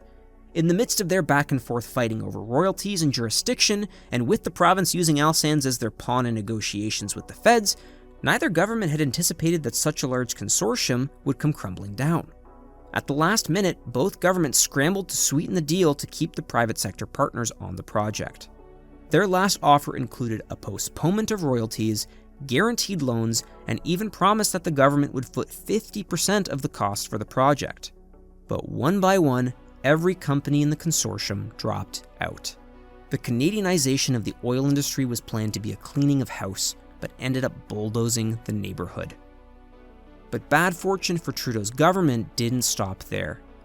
In 1981, something happened that no one expected was possible. The global price of oil started to go down. The NEP was built on one absolutely critical foundation: the assumption that the price of oil would continue to increase, or at least stay high, throughout the 1980s and into the distant future. All of Trudeau's plans could only be achieved if there was no more cheap oil for Canada to import. But due to high inflation in the late 70s and early 80s, as well as decreases to the nominal dollar amount for a barrel of oil, the conditions deemed necessary for the NEP to succeed had evaporated. These economic conditions led to a recession for the oil industry, as well as the global economy in general. Contrary to what some folks in Alberta might tell you, this downturn in itself was not Trudeau or the NEP's fault. These economic conditions were being experienced across the world at this time, and as much power as a Canadian Prime Minister has, it's not enough to cause the price of oil to drop that much. Nor would Trudeau have even wanted that outcome. The real problem with the NEP was that on a deep, fundamental level, the relationship between Ottawa and Alberta had fractured. Alberta has always been fairly conservative, and it's no surprise they weren't buddy-buddy with a Liberal Prime Minister or government. But the perception in Alberta was that Ottawa felt that they had more of a right to Alberta's wealth than Alberta did themselves, and Alberta resented that. Out of the ashes of the National Energy Program came a strong sentiment in Alberta, as well as the other western provinces, that they were not being treated equally to the rest of Canada's eastern provinces. That feeling of Western alienation eventually manifested itself politically as the Reform Party of Canada. The party was founded in 1987 by Preston Manning, the son of former Premier Ernest Manning. The Reform Party wasn't explicitly or even implicitly interested in separating or seceding from the country. Rather, it was meant to be a party to give voters in Western Canada a more regional voice in Parliament. With the formation of the Bloc Québécois a few years later, this was a rather divisive time in Canadian politics. After more than a decade of centralized economic nationalism coming top-down from Ottawa, regional parties were popping up trying to get more control over their own parts of the country. But this wasn't a change isolated to Canada. With the 1980s came a global wave of populist conservatism and criticism of big government through the likes of Margaret Thatcher and Ronald Reagan. This wave of the New Right landed on Canada's front step in 1984. Pierre Trudeau's nearly 16 years as Prime Minister came to an end with the election of Brian Mulroney's Progressive Conservatives. Mulroney's primary concern was the national economy. High inflation and unemployment were straining consumers and businesses alike, and the Canadian dollar was dropping in value against the American. To spur economic growth and investment, the main tools in Mulroney's playbook were deregulation, privatization, and limited government intervention. But on their own, they wouldn't guarantee success in the long term. For Mulroney, that long-term success was an expanding trade with the United States. In 1982, 70% of Canadian imports came from the US. The same percent of Canada's exports also went to the US. The path that the Progressive Conservatives saw to financial prosperity was with stronger economic ties to the United States. And the best vehicle for that was a bilateral free trade agreement. The federal election in 1988 became a single-issue election on whether or not Canada should enter a free trade agreement with the United States. A vote for the Conservatives was yes, a vote for the Liberals was no. If the majority that Mulroney won was any indication, it was overwhelmingly what the Canadian public wanted.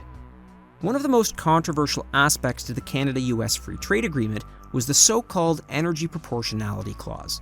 Under this part of the agreement, Canada was required to maintain a constant ratio of energy exports to domestic energy production. In other words, if Canada ever wanted to decrease the amount of oil they sold to the US, the only way they were legally allowed to do this was by reducing their own fossil fuel production. This also meant that if Canada didn't have enough fuel to meet their own domestic needs, they would still be forced into providing the same proportion of their production over to the United States. This was a lot of power for the US to have over the Canadian energy market. Granted, this clause went both ways and was meant to protect the US from quickly losing access to oil like they did with OPEC in the 70s. But when Mexico was added onto the agreement in the form of the North American Free Trade Agreement, this was not a condition that Mexico was subjected to, just Canada. This was seen by many as one of the great weaknesses of NAFTA for Canada. Canadian oil and gas had almost become common property with the United States. In line with his small government ideals, Mulroney never used Petro-Canada as a policy tool. By 1990, Mulroney's government announced their intention to privatize Petro-Canada, and public shares in the company started selling a year later. In 2009, Suncor Energy announced that they would be acquiring Petro-Canada to the tune of $21 billion. This merger with Petro-Canada made Suncor the second largest company in the country, and solidified Suncor as the dominant Canadian producer of crude oil from the oil sands. Almost every oil-related policy from the Trudeau years was swiftly cancelled, dismantled, or warped beyond recognition. Mulroney's government introduced the Western Accord on Energy in 1985. This program scrapped most of the NEP. Price regulations and restrictions on imports and exports were done. The complex system of taxes the Liberals had proposed was eliminated. Petro-Canada was sold off. Even the tangible infrastructure that was built under Trudeau was not immune. As US demand increased through the 1990s, the newest portion of the Enbridge pipeline from Sarnia to Montreal was repurposed in 1999. Instead of bringing Western oil east, the direction of flow was reversed to bring imported and offshore Canadian oil to Ontario refineries. More than 20 years of strict regulation and protectionism in the Canadian oil industry had come to an end, and for better or worse, Canada was embracing free market trade with the United States with open arms. Love him or hate him, Pierre Trudeau was one of Canada's most influential and impactful prime ministers. Trudeau achieved plenty of victories as prime minister, but when you're running the country for a decade and a half, you're bound to mark down at least a few failures as well. But it was the collapse of the National Energy Program and the resulting Western alienation that was Pierre Trudeau's biggest failure when it came to the country as a whole. The end of the NEP marked a turning point in the relationship between Alberta and Canada. What was intended as a lifeboat for Eastern Canada in an economic crisis was perceived as a robbery in the West, and Alberta has had their guard up ever since. The struggle between Ottawa and the province over resource rights is ingrained in the province's collective memory. Some will tell you the issue is settled, and history has shown that this is a fight the provinces have clearly and unequivocally won. But at the same time, there is a perception in Western Canada that history is currently repeating itself. The fact of the matter is that the current federal government is again pushing for changes to how the fossil fuel industry in Canada operates through policies like the carbon tax. Of all people, leading that charge is Pierre Trudeau's son, Justin Trudeau. And old grudges die hard. Just last year, Alberta's current Premier Danielle Smith said that Pierre Trudeau just wanted to steal our wealth, while Justin Trudeau, on the other hand, wants to extinguish it. This is the legacy of Pierre Trudeau in Alberta. His tenure spanned 4 governments, 3 decades, 2 oil crises, and yet in Alberta, Pierre Trudeau is still to this day remembered as one thing: the Laurentian elite who tried to steal Alberta's oil. But of course, this is not the end of the story of the oil sands. As the 20th century came to an end, 3 things happened in the oil sands that no one imagined would ever be possible. The first was that the price of oil was going to go up again, meaning the oil sands would become as important as ever to the Canadian economy. Second was just how much the oil sands industry was capable of growing to meet the demands of the 21st century. And third, Alberta was poisoning itself and the country, and there was almost nothing that could be done to stop it.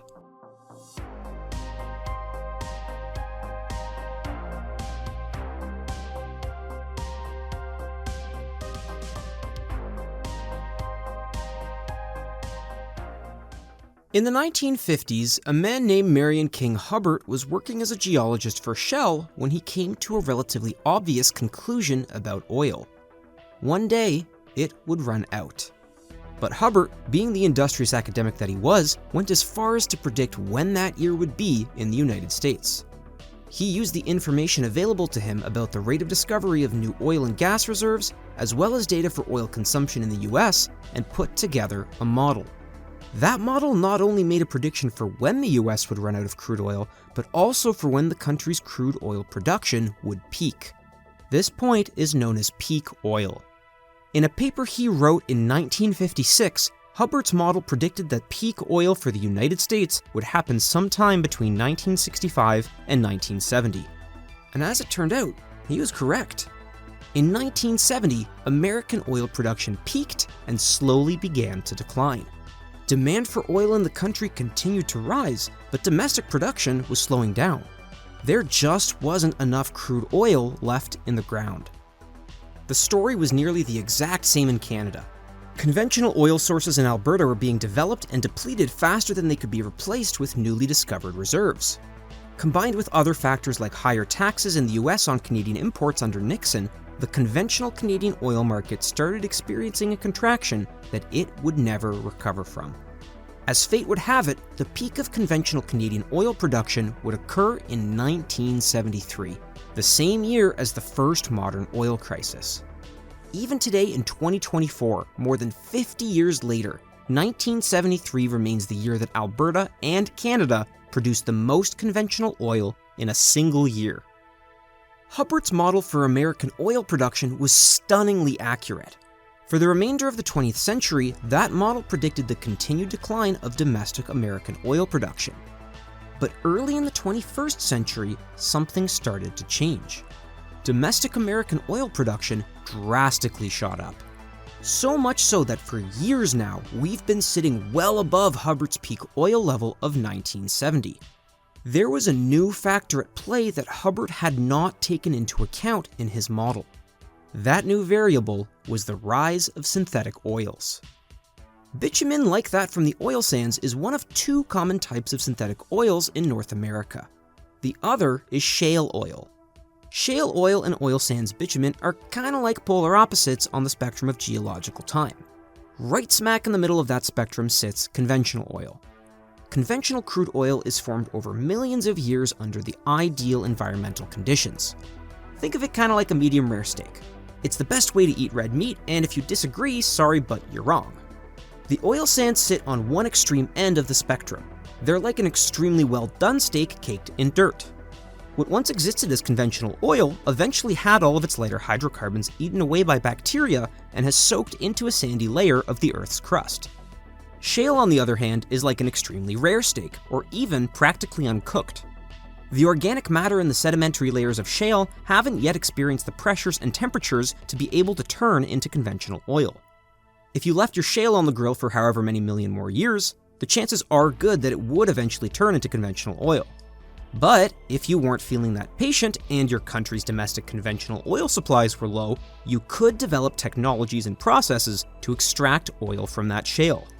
The development of shale reserves in the US essentially revived the American oil industry in the 21st century. But where the United States had shale oil within their borders, Canada had the oil sands. And if synthetic oils were the future, then Canada was ready to turn the oil sands into the largest energy project the world had ever seen, no matter the cost.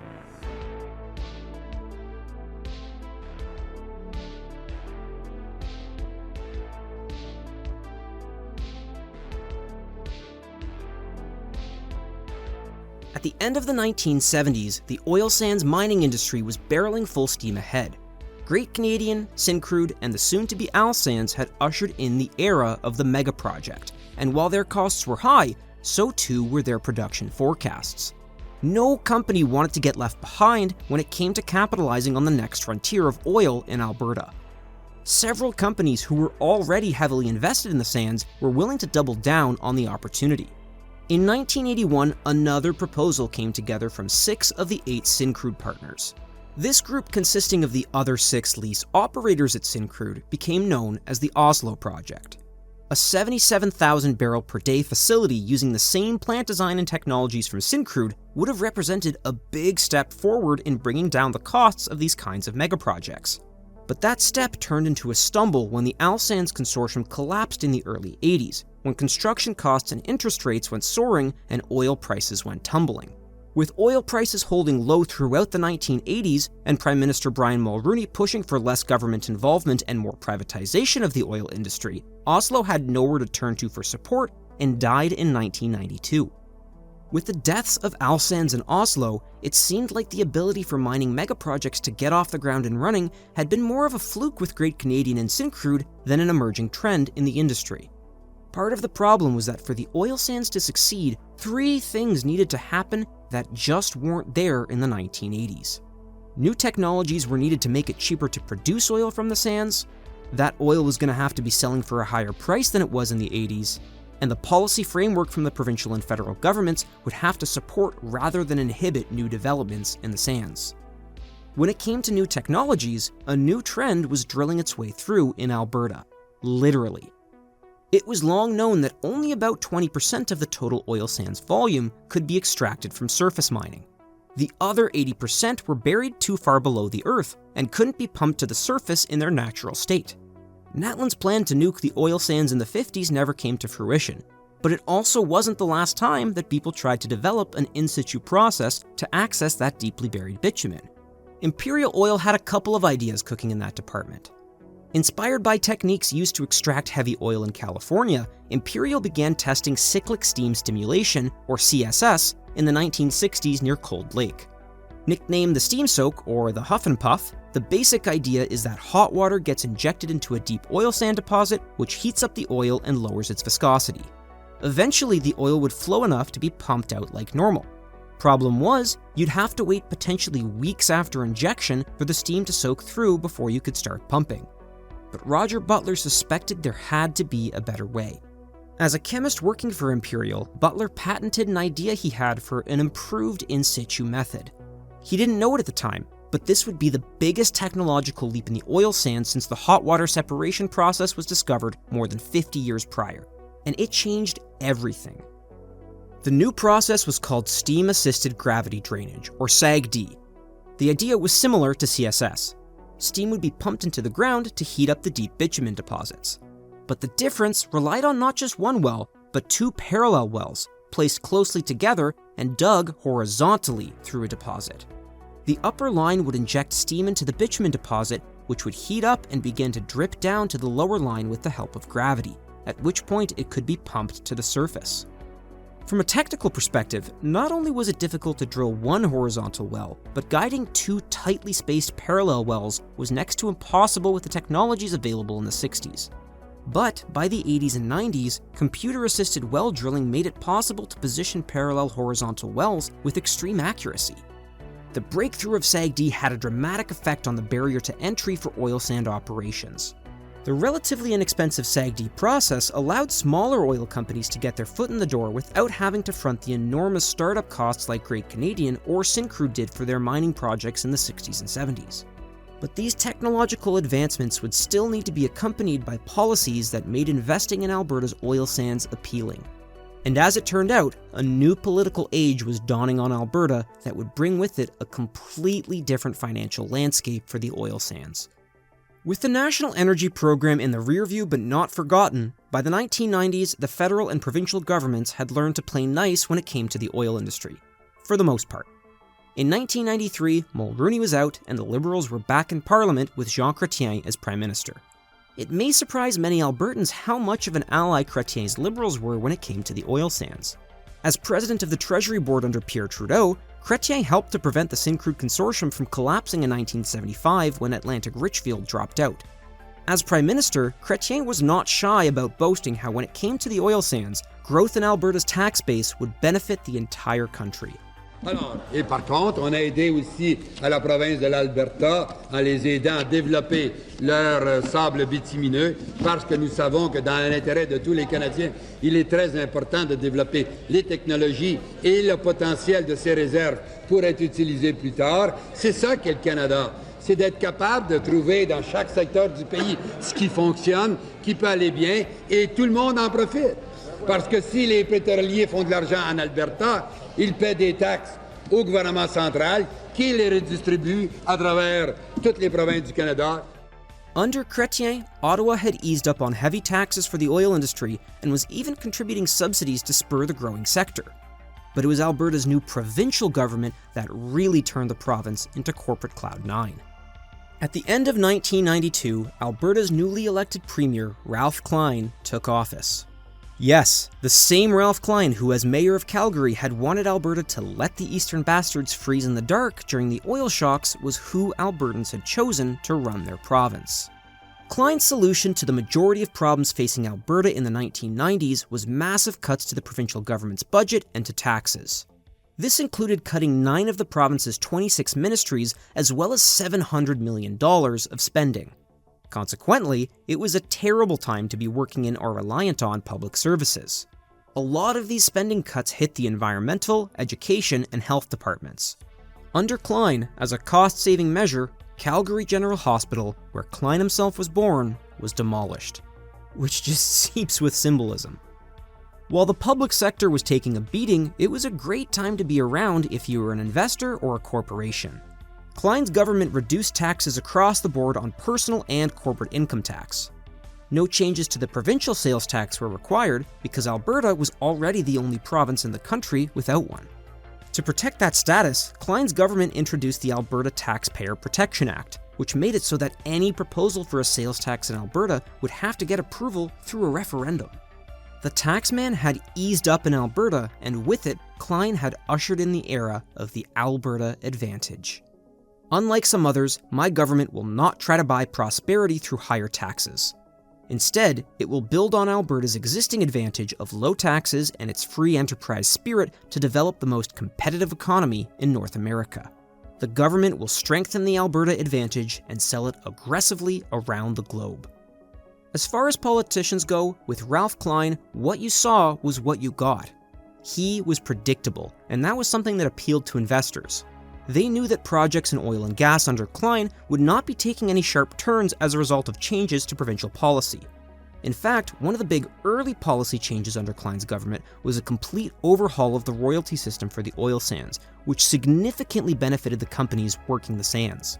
During the years of Peter Lougheed and Pierre Trudeau, royalties and taxes from the provincial and federal governments had grown across all aspects of the oil industry, which delayed companies from achieving profitability and ultimately killed a lot of future investment. Klein's approach was to change the tax rules such that only after a company had proven profitable would they start paying royalties. Klein's updated policy demanded only a 1% production royalty from a project until all the development costs were recovered.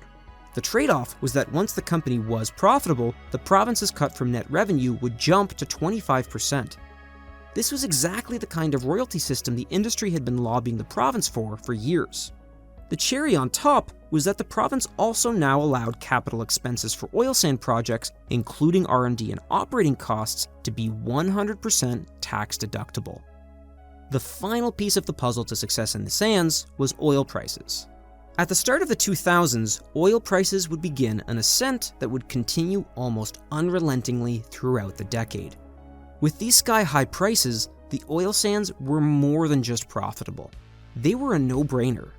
The market conditions, federal and provincial policy environment, and technological maturity had all coalesced, and there had never been a better time for developing the oil sands. And so, the industry churned and churned and churned. While previously maybe only 1 or 2 oil sands projects would start per decade, the 10-year span starting in 1999 saw more than a dozen projects hit the ground running, in situ and mining alike, and a dozen more the following decade. With these projects came a steady boom of growth in the province's output from oil sands production. Early in the 2000s, the oil sands hit 2 astounding milestones. In 2002, output from the oil sands surpassed production from conventional sources in Alberta. And just 2 years after that, more than 1 million barrels of oil from the sands were being produced every single day. The turn of the millennium was the start of a boom for Alberta, and it helped to keep Ralph Klein massively popular in the province, even earning himself the nickname of King Ralph. He won his 3rd consecutive majority government in 2001, with 74 of the available 83 seats in the provincial legislature. To open his victory speech that night, he started with a greeting. Well, ladies and gentlemen, welcome to Ralph's world. For many, it was a good time to be an Albertan, and the province was raking in royalties galore. At the Calgary Stampede in 2004, Ralph Klein arrived with a sign hoisted above his head that came with an announcement to the province. Alberta's debts had been paid in full. The province had managed to bring in enough cash over the past few years, and had cut enough services, to balance the budget and fully repay their debt, which was sitting at about $23 billion when Klein first took office in 1993. In 2005, Klein's government was running a massive spending surplus on the back of low taxes and high oil prices. They had so much money, they didn't know what to do with it. Klein ended up issuing a one-time tax-free dividend to each Albertan of $400, which became known as the Ralph Bucks payment. If you ignore the decline in social services and infrastructure investments at the time, Alberta was getting richer under the benevolent King Ralph. Since then, industrialization of the oil sands has only continued. Northern Alberta now sits at a total of 11 large-scale mining projects and expansions, including the original Suncor and Syncrude projects, as well as more than 25 in-situ facilities. In 2021, the combined output from all oil sand operations was a monumental 3.1 million barrels of bitumen per day. The oil sands now make up 85% of Alberta's oil production. It's estimated that as of 2024, more oil has now been produced from the oil sands than all conventional sources in Alberta since the Leduc discovery in 1947. We are now living in the glory days for the oil sands. Or at least, we would be, if it weren't for some serious unintended consequences that have come from developing the sands. So far, we've talked about the history, the science, the engineering, the politics, and the economics of the oil sands. But in order to give a comprehensive view of the impact the oil sands have had on Alberta, it's time to address the elephant in the room. The fundamental issue with the oil sands, which is their cost to the environment. Cue the booze. As you might imagine, when the oil industry started up in the late 19th century, environmentalism was barely a thought in the collective conscience. And for the longest time, output from the oil sands was so insignificant there wouldn't have been much to complain about there in the first place. But the exponential growth of the industry over the past few decades has also brought to light a plethora of environmental problems created by oil sand developments, and has made it clear that collectively, we do not have a handle on the harmful side effects of this industry. Because the sands are so big and so profitable, almost every environmental issue associated with them is downplayed, greenwashed, or ignored. But these are not problems to be taken lightly. I'm not here to preach to you that using fossil fuels is immoral, or to tell you that the oil sands should be abandoned and left undeveloped. But I'm also not here to tell you that the way the sands are currently being developed is totally fine. If left unchecked, the oil sands have the potential to bring massive problems to Alberta's doorstep. Now, I don't want to spend too much time on carbon emissions because there's a lot of other interesting angles to environmental issues around the oil sands, so let's get right at it. Every time a fossil fuel like oil gets burned, carbon gases like CO2 are emitted into the atmosphere. Carbon emissions are arguably the most commonly discussed issue associated with the oil sands, due to the impact carbon emissions have on climate change, which affects not only Canadians, but everyone in the world. Canada only accounts for about 2% of the world's greenhouse gas emissions, but today production from the oil sands makes up about 11% of that. There's a couple main ways to reduce carbon emissions. One is to just stop burning as much fossil fuel. Reducing dependence on fossil fuels in Alberta is an incredibly challenging problem from a technical perspective, but politically, it's next to impossible. Economically, Alberta cannot accept the idea that the world wants to move away from oil and gas. This is not a conservative Albertan policy. This is the same perspective the provincial NDP has as well. The foundation of their modern economy and prosperity relies on it, and any political party in Alberta who were to campaign on completely moving away from oil and gas would be guaranteed to fail. What Alberta has convinced themselves they can accept is to move away from carbon emissions while continuing to produce and use fossil fuels. This means achieving carbon neutrality. Carbon neutrality, or net zero, is when the amount of carbon emitted in a year is equal to the amount extracted from the atmosphere. Carbon is naturally removed from the atmosphere via photosynthesis in trees and plants, but nowhere near the levels we currently emit. Which is why carbon capture research has exploded in recent decades, and Alberta is betting big that carbon capture will pave the way for Alberta's oil industry to continue to prosper for the rest of the century at least. The problem is, carbon capture is being treated like a silver bullet by the oil industry, which with the current state of these technologies, it is very much not. Thankfully, Canada doesn't need to rely solely on carbon capture technologies, because the country is full of natural carbon capture sources as well. Trees. But problematically, recent summers have been host to some of the worst fire seasons in history, and Alberta's oil sands industry is directly feeling the heat. In 2016, a forest fire near Fort McMurray grew and eventually engulfed a huge portion of the city. Fort McMurray was evacuated, and although several provincial, federal, and military organizations were called in to help fight the fire, more than 2,400 buildings burned to the ground, and 1.5 million acres of land were impacted. This fire claimed the title for the most expensive natural disaster in Canadian history by a long shot. As forest fire seasons last longer and contain larger fires, which in Canada are currently trending that way, then carbon emissions will rise, making the goal of carbon neutrality that much harder to reach. Another part of the problem is that in order to truly track the path to carbon neutrality, there needs to be consistently accurate measurement and reporting of emission quantities. It's pretty straightforward. You need to know how much carbon you're emitting so you can make sure you have the capacity to recapture the same amount. Unfortunately, there isn't a good consensus on how much greenhouse gases the oil sands industry is emitting.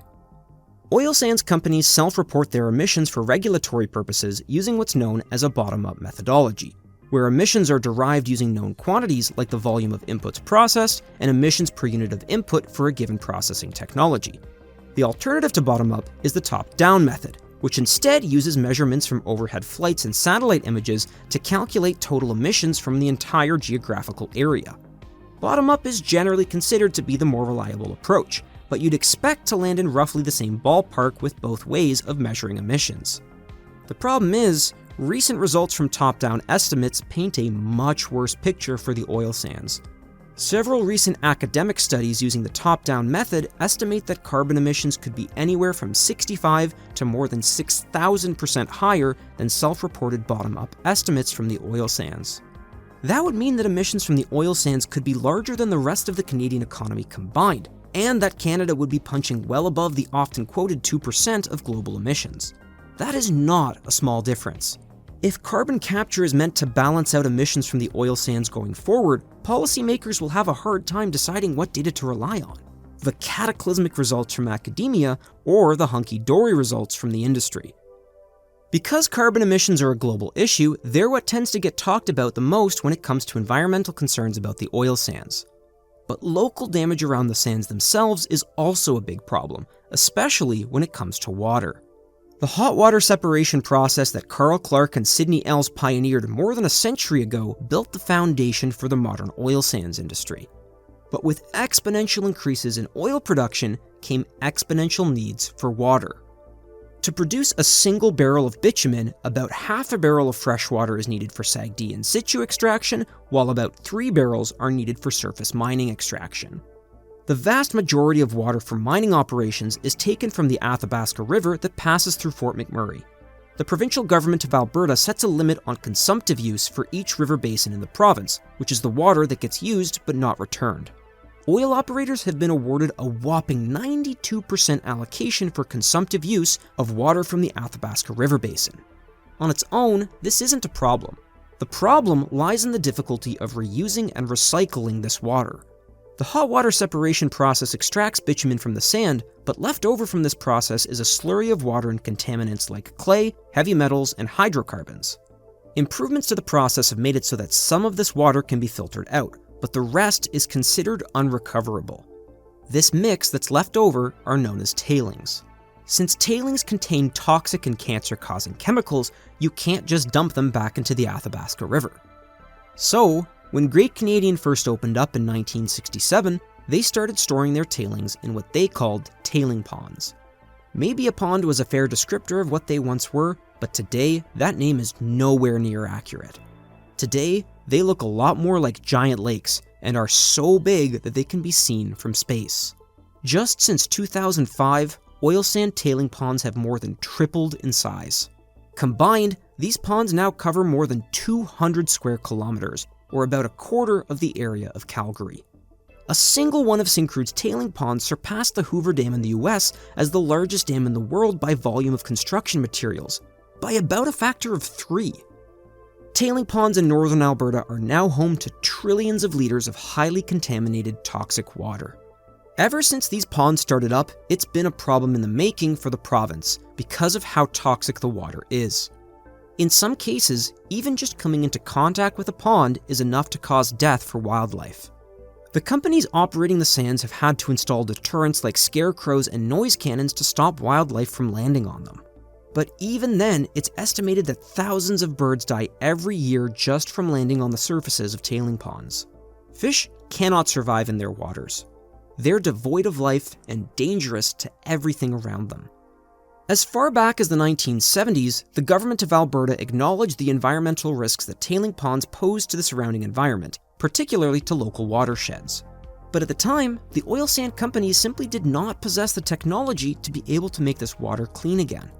It also didn't help that they were so focused on making the oil sands profitable that they were completely unconcerned with cleaning up the mess they were making if it meant having to spend money on it. Instead, their solution was to just wait. The tailings weren't going anywhere, and chances were that sometime down the line, someone would figure out a solution for how to filter the water in the tailing ponds and safely dispose of the toxic components.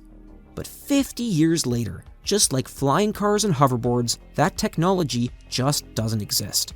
In part because over those past 50 years, oil sand companies haven't really had an incentive to do anything about it. But tailing ponds are toxic time bombs waiting to wreak havoc. Some of these ponds sit just hundreds of meters from the Athabasca River. If one of the dikes on a tailing pond fails, or leaks, or even if it just rains too much, all of a sudden, all of those forever chemicals are sent straight into the Athabasca River. The Athabasca starts all the way up in Alberta's Rocky Mountains and snakes its way northeast through the province. After passing through Fort McMurray, it continues to flow north almost all the way up to the Territories before emptying on the southwestern edge of Lake Athabasca. On that southwestern shore is the small settlement of Fort Chipewyan, also known as Fort Chip, and is mostly inhabited by indigenous Cree, Dene, and Métis people. Fort Chip and most of northern Alberta overlaps with the Treaty 8 region. When colonial settlers began moving into central and western Canada, a series of treaties covering massive portions of the country were agreed upon between the Canadian government and the many First Nations within the treaty areas. Treaty 8, like most of the other numbered treaties, allowed for colonial settlement within certain areas of the treaty boundaries, as well as resource extraction rights for things like lumber and minerals. In return, First Nations would be entitled to certain types of material and financial compensation, as well as the perpetual right to hunt, trap, and fish from their lands. Under the treaties, Canada would be allowed to expand west into First Nation territories, and in return, those First Nations would be entitled to maintain the way of life they had been for generations. Or at least, that was what was supposed to happen. Hunting and fishing grew to become the biggest industries around Fort Chip, and that was the way it was for a long time. But in 1982, the same year the Constitution Act affirmed those hunting, trapping, and fishing rights for First Nations in Canada, things started to change around Fort Chip. Specifically, the fish. All of a sudden, fish from the lake and the river started tasting like gasoline. When cooked, these fish would drip black fat and smelled like burning rubber. The same thing was happening to the fish at Fort McKay, another mostly indigenous settlement north of Fort McMurray. As it turned out, Suncor had accidentally spilled large amounts of oil sand byproducts into the Athabasca River after a series of fires and accidents at the plant. They knew this was a big problem, and they called ahead to the communities downstream from the plant to let them know not to drink the water. Did you buy that? No? Well, in fact, Suncor did know this would be a problem, but decided not to tell anyone living downstream about the spill. Unsurprisingly, residents at Fort Chip started getting sick, and the issues with the fish started getting noticed. Suncor was eventually charged by the province with more than a dozen offenses under the Fishery Act for polluting the Athabasca River and was staring down a maximum possible fine of about $1.4 million. Suncor argued that because the company was struggling to turn a profit, they didn't have the capital to allocate to spill prevention measures that would have stopped the incident from happening. After the province concluded its investigation, from that upper possible limit of $1.4 million, Suncor was fined a whopping $38,000 for their mess. The provincial government awarded Fort Chip a measly $45,000 as compensation, to be split between the 20 fishermen who were impacted by the spill.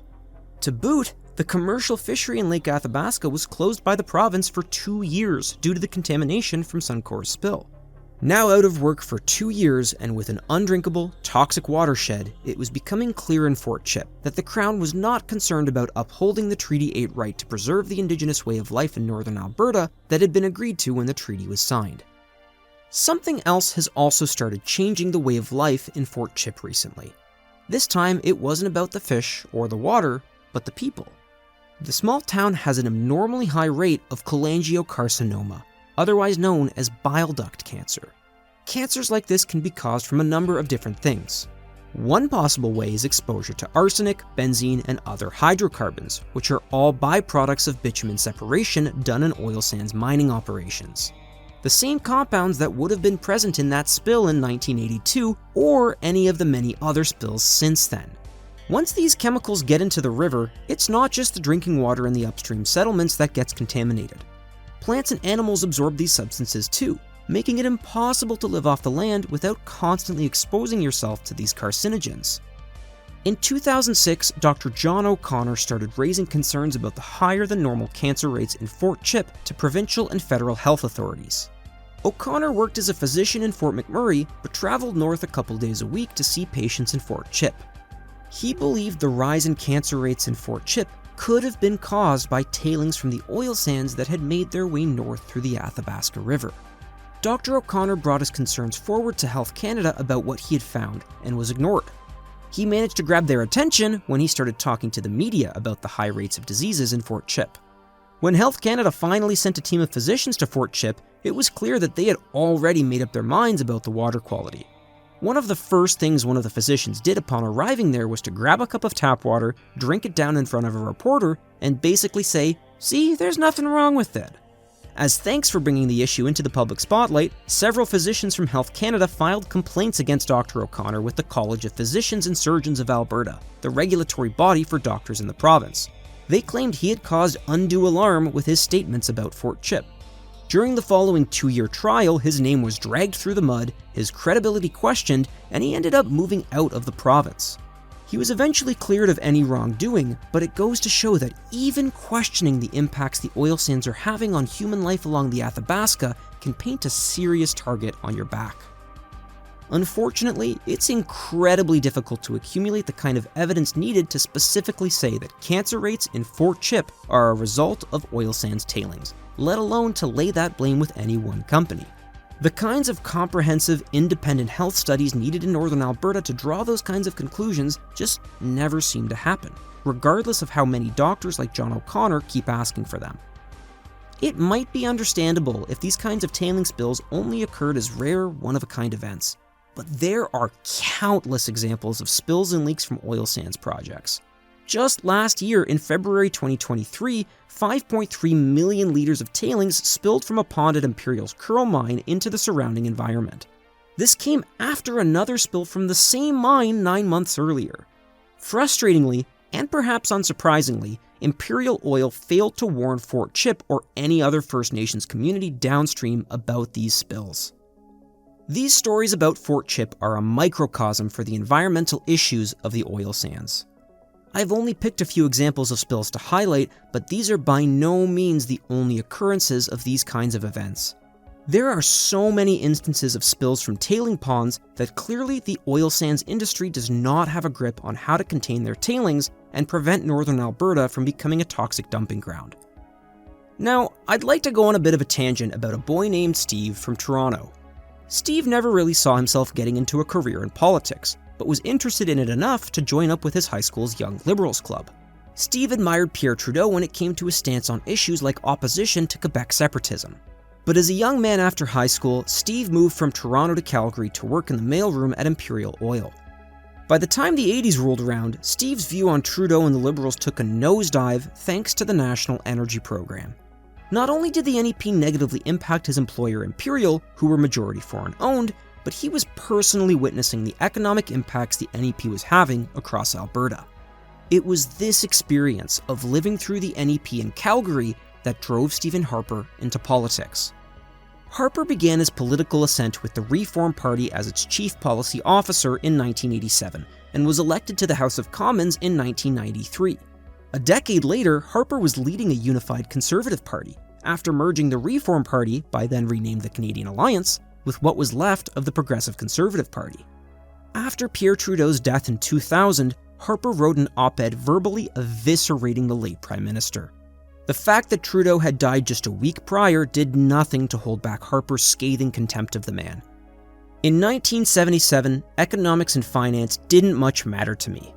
Beginning with the NEP, Mr. Trudeau would show me that they did matter, a lesson he never bothered to master himself.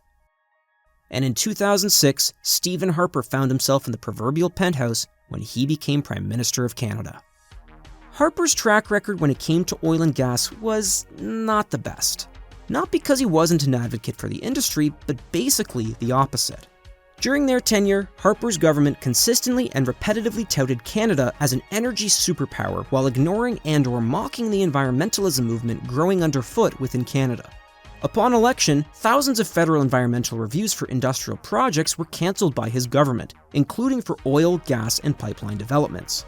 And by 2011, Canada announced that they were pulling out of the Kyoto Protocol on climate change, an international agreement under which Canada had previously agreed to decrease their greenhouse gas emissions. Under Harper, environmental policies were never a serious consideration if it meant they were going to cost the country a penny. Frankly, Mr. Speaker, under the current circumstances of the oil and gas sector, it would be crazy. It would be crazy economic policy to do unilateral penalties on that sector. We're clearly not going to do it. Every time Harper dug in against environmental policies, it brought more and more of a spotlight on Canada as a villain in the fight against climate change, and it would come back to bite not only Harper, but the country. The stronger that spotlight got, the more people started paying attention to the two biggest targets in Canada's petroleum industry: the oil sands and the pipelines that connected to them.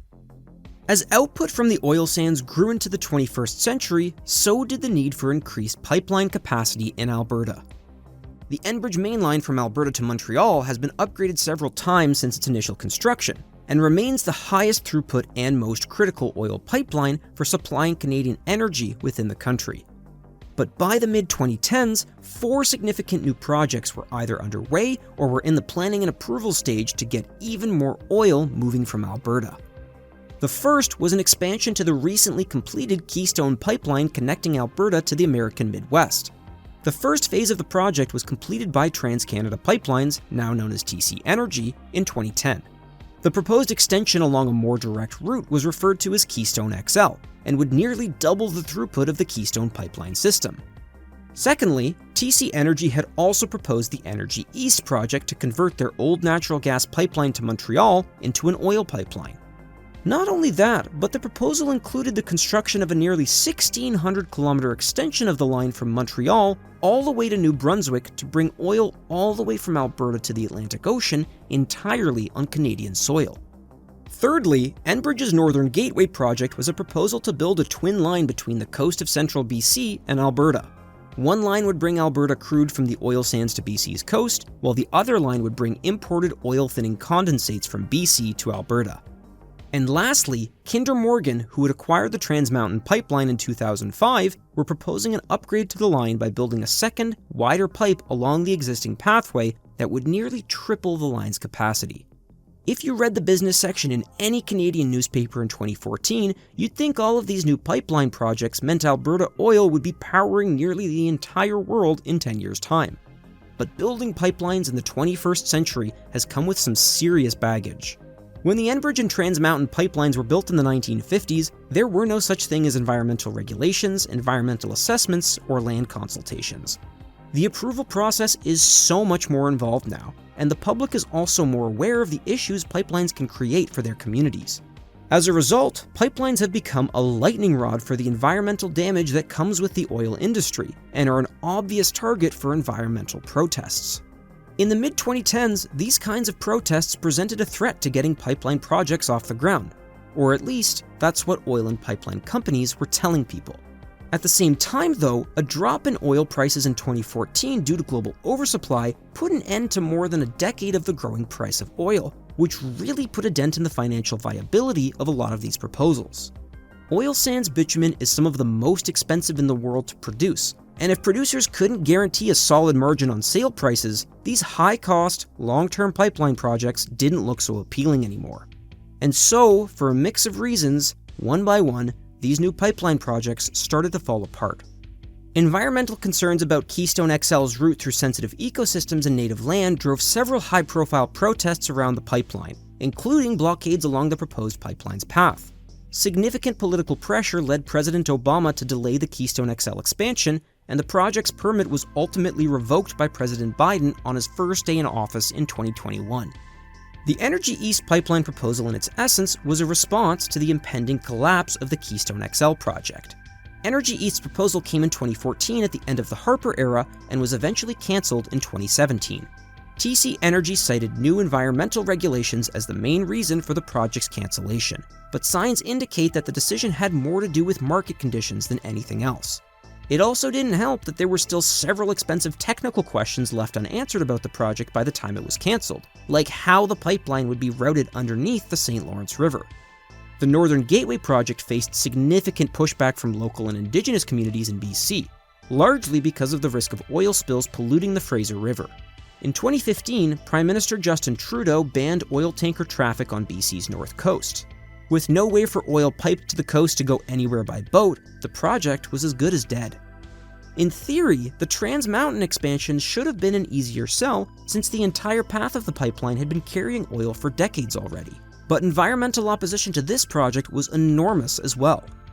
Adding to that was the fact that when BC's new provincial NDP government was elected in 2017, they announced they were also opposed to the project's development and threatened to restrict oil shipments through their province. These challenges led Kinder Morgan to nearly cancel the project in 2018. At the last minute, the Canadian government stepped in and purchased the entire project from Kinder Morgan for $4.5 billion to prevent it from collapsing. The project was recently completed this year in 2024, more than a decade after its proposal, and with a final price tag of $34 billion, significantly higher than the initial expectations of less than $10 billion when the project was sold to the federal government. The ordeal of the Trans Mountain expansion, which is a pipeline upgrade along an existing oil pipeline route, shows just how expensive it is and how much public resistance there is to new oil projects in Canada today. It's difficult to predict what the trajectory of the oil sands looks like for the future. In 2015, a forecast by the Canadian Energy Research Institute projected production from the oil sands could rise as high as 5.5 million barrels per day by 2035. In 2017, the National Energy Board gave the slightly lower estimate for 2035 of 4.4 million barrels per day. These kinds of predictions are hard to get right, since a lot can change over the course of a couple of decades when it comes to market conditions and policy decisions. But one thing is clear. SAGD has been a game changer for the sands. Production from in-situ SAGD projects is forecasted to continue growing thanks to the fact that they're generally less expensive, have a lower environmental impact, and the fact that there's so much more bitumen recoverable with that technology. The fact that they don't require federal approval like mining projects do also doesn't hurt. Mining, on the other hand, is looking like it won't be growing all that much. Several existing mines like Horizon and Mildred Lake North are nearly depleted and will be winding down operations over the next few years.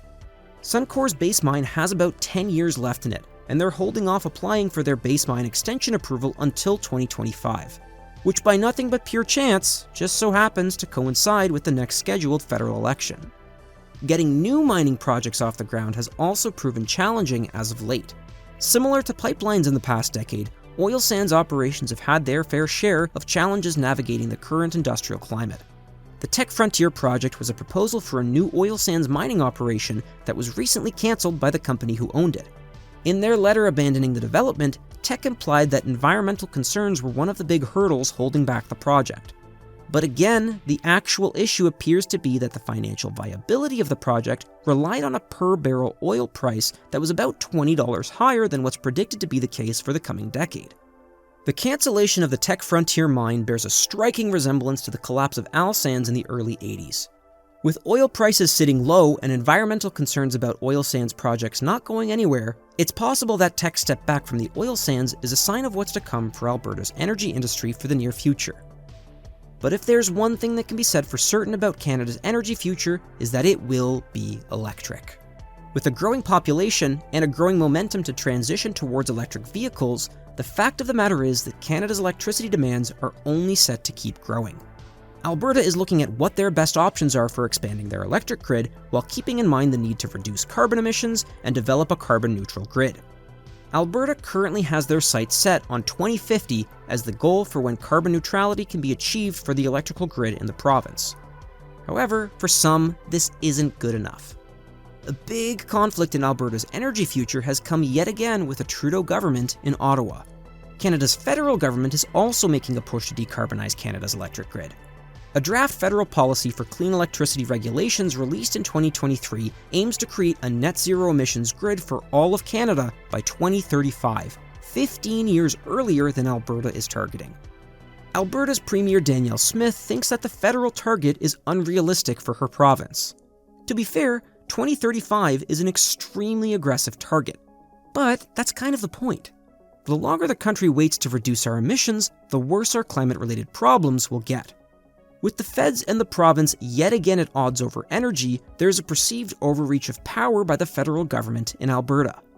This has led Danielle Smith to invoke Alberta's Sovereignty Act, a provincial act which Premier Smith's government recently wrote and passed to bestow upon themselves some new powers. The Sovereignty Act gives Alberta's legislature the ability to refuse to enforce specific federal laws or policies that violate the jurisdictional rights of Alberta. In this case, the requirement to achieve a net zero grid by 2035, something that Premier Smith's government is worried will compromise the reliability of Alberta's electricity supply, which has already been a problem lately. Some legal experts are skeptical that the Sovereignty Act will hold up in court. The grid may be a matter of provincial jurisdiction, but protection of the environment is recognized as being a shared duty of both the provincial and federal levels of government, which ultimately will require compromise. Either way, this is not the first time Alberta and the federal government have sparred over energy jurisdiction in the province, and it certainly won't be the last. The silver lining here is that this conflict is not because Alberta doesn't want to decarbonize their energy industry, but because they're concerned about when it can realistically be accomplished. I would say it's a bit of a stereotype in Eastern Canada that Albertans are climate change deniers, but in general, that's not really the case today. In fact, even in the past 20 years, things have substantially improved in the messaging from provincial leadership when it comes to the environment. You only need to look back as far as our buddy Ralph to see how far we've come. Before becoming Premier, Ralph Klein was the Provincial Environment Minister, which is hilarious considering that he loathed environmentalism. Ralph Klein was a science skeptic, a proud climate change denier, and all-around pro-industry when it came to anything resembling modern environmental policies. In 1990, Klein's government tried to get the University of Alberta to fire a professor of aquatic ecology. The reason was because that professor was alerting the public to the cancer-causing risks associated with a proposed pulp mill on the Athabasca River, which Klein's government was trying to force through. Klein often bragged about and seemed proud of his limited understanding of science. The attitude from Alberta's premiers on climate change, thankfully, has gotten much more serious since then.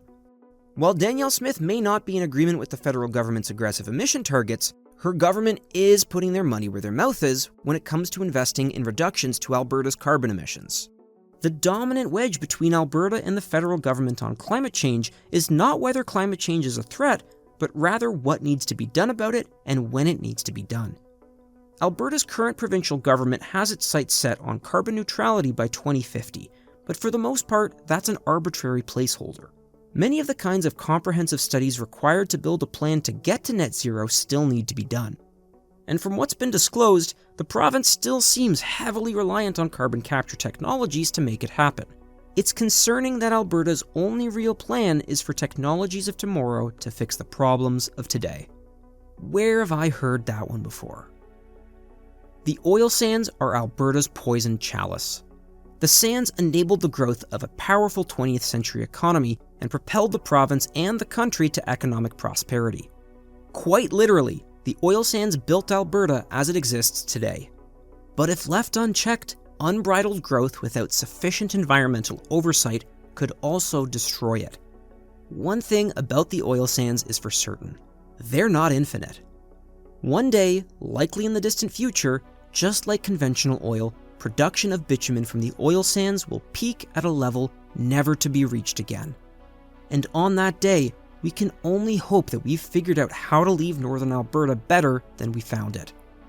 On that note, I'll leave you with a quote by Marion King Hubbard on the perils of the pursuit of constant growth. During the last 2 centuries of unbroken industrial growth, we have evolved what amounts to an exponential growth culture. Our institutions, our legal system, our financial system, and our most cherished folkways and beliefs are all based upon the premise of continuing growth. Since physical and biological constraints make it impossible to continue such rates of growth indefinitely, it is inevitable that cultural adjustments must be made. Hey there, looking for ways to support Canadian content? If so, go and check out my Patreon. As part of my Patreon, you'll get early access to all video releases, an invitation to my Discord server, access to behind-the-scenes content, and more. Your support would be greatly appreciated, so go ahead and check it out if that sounds like it would interest you. Thanks!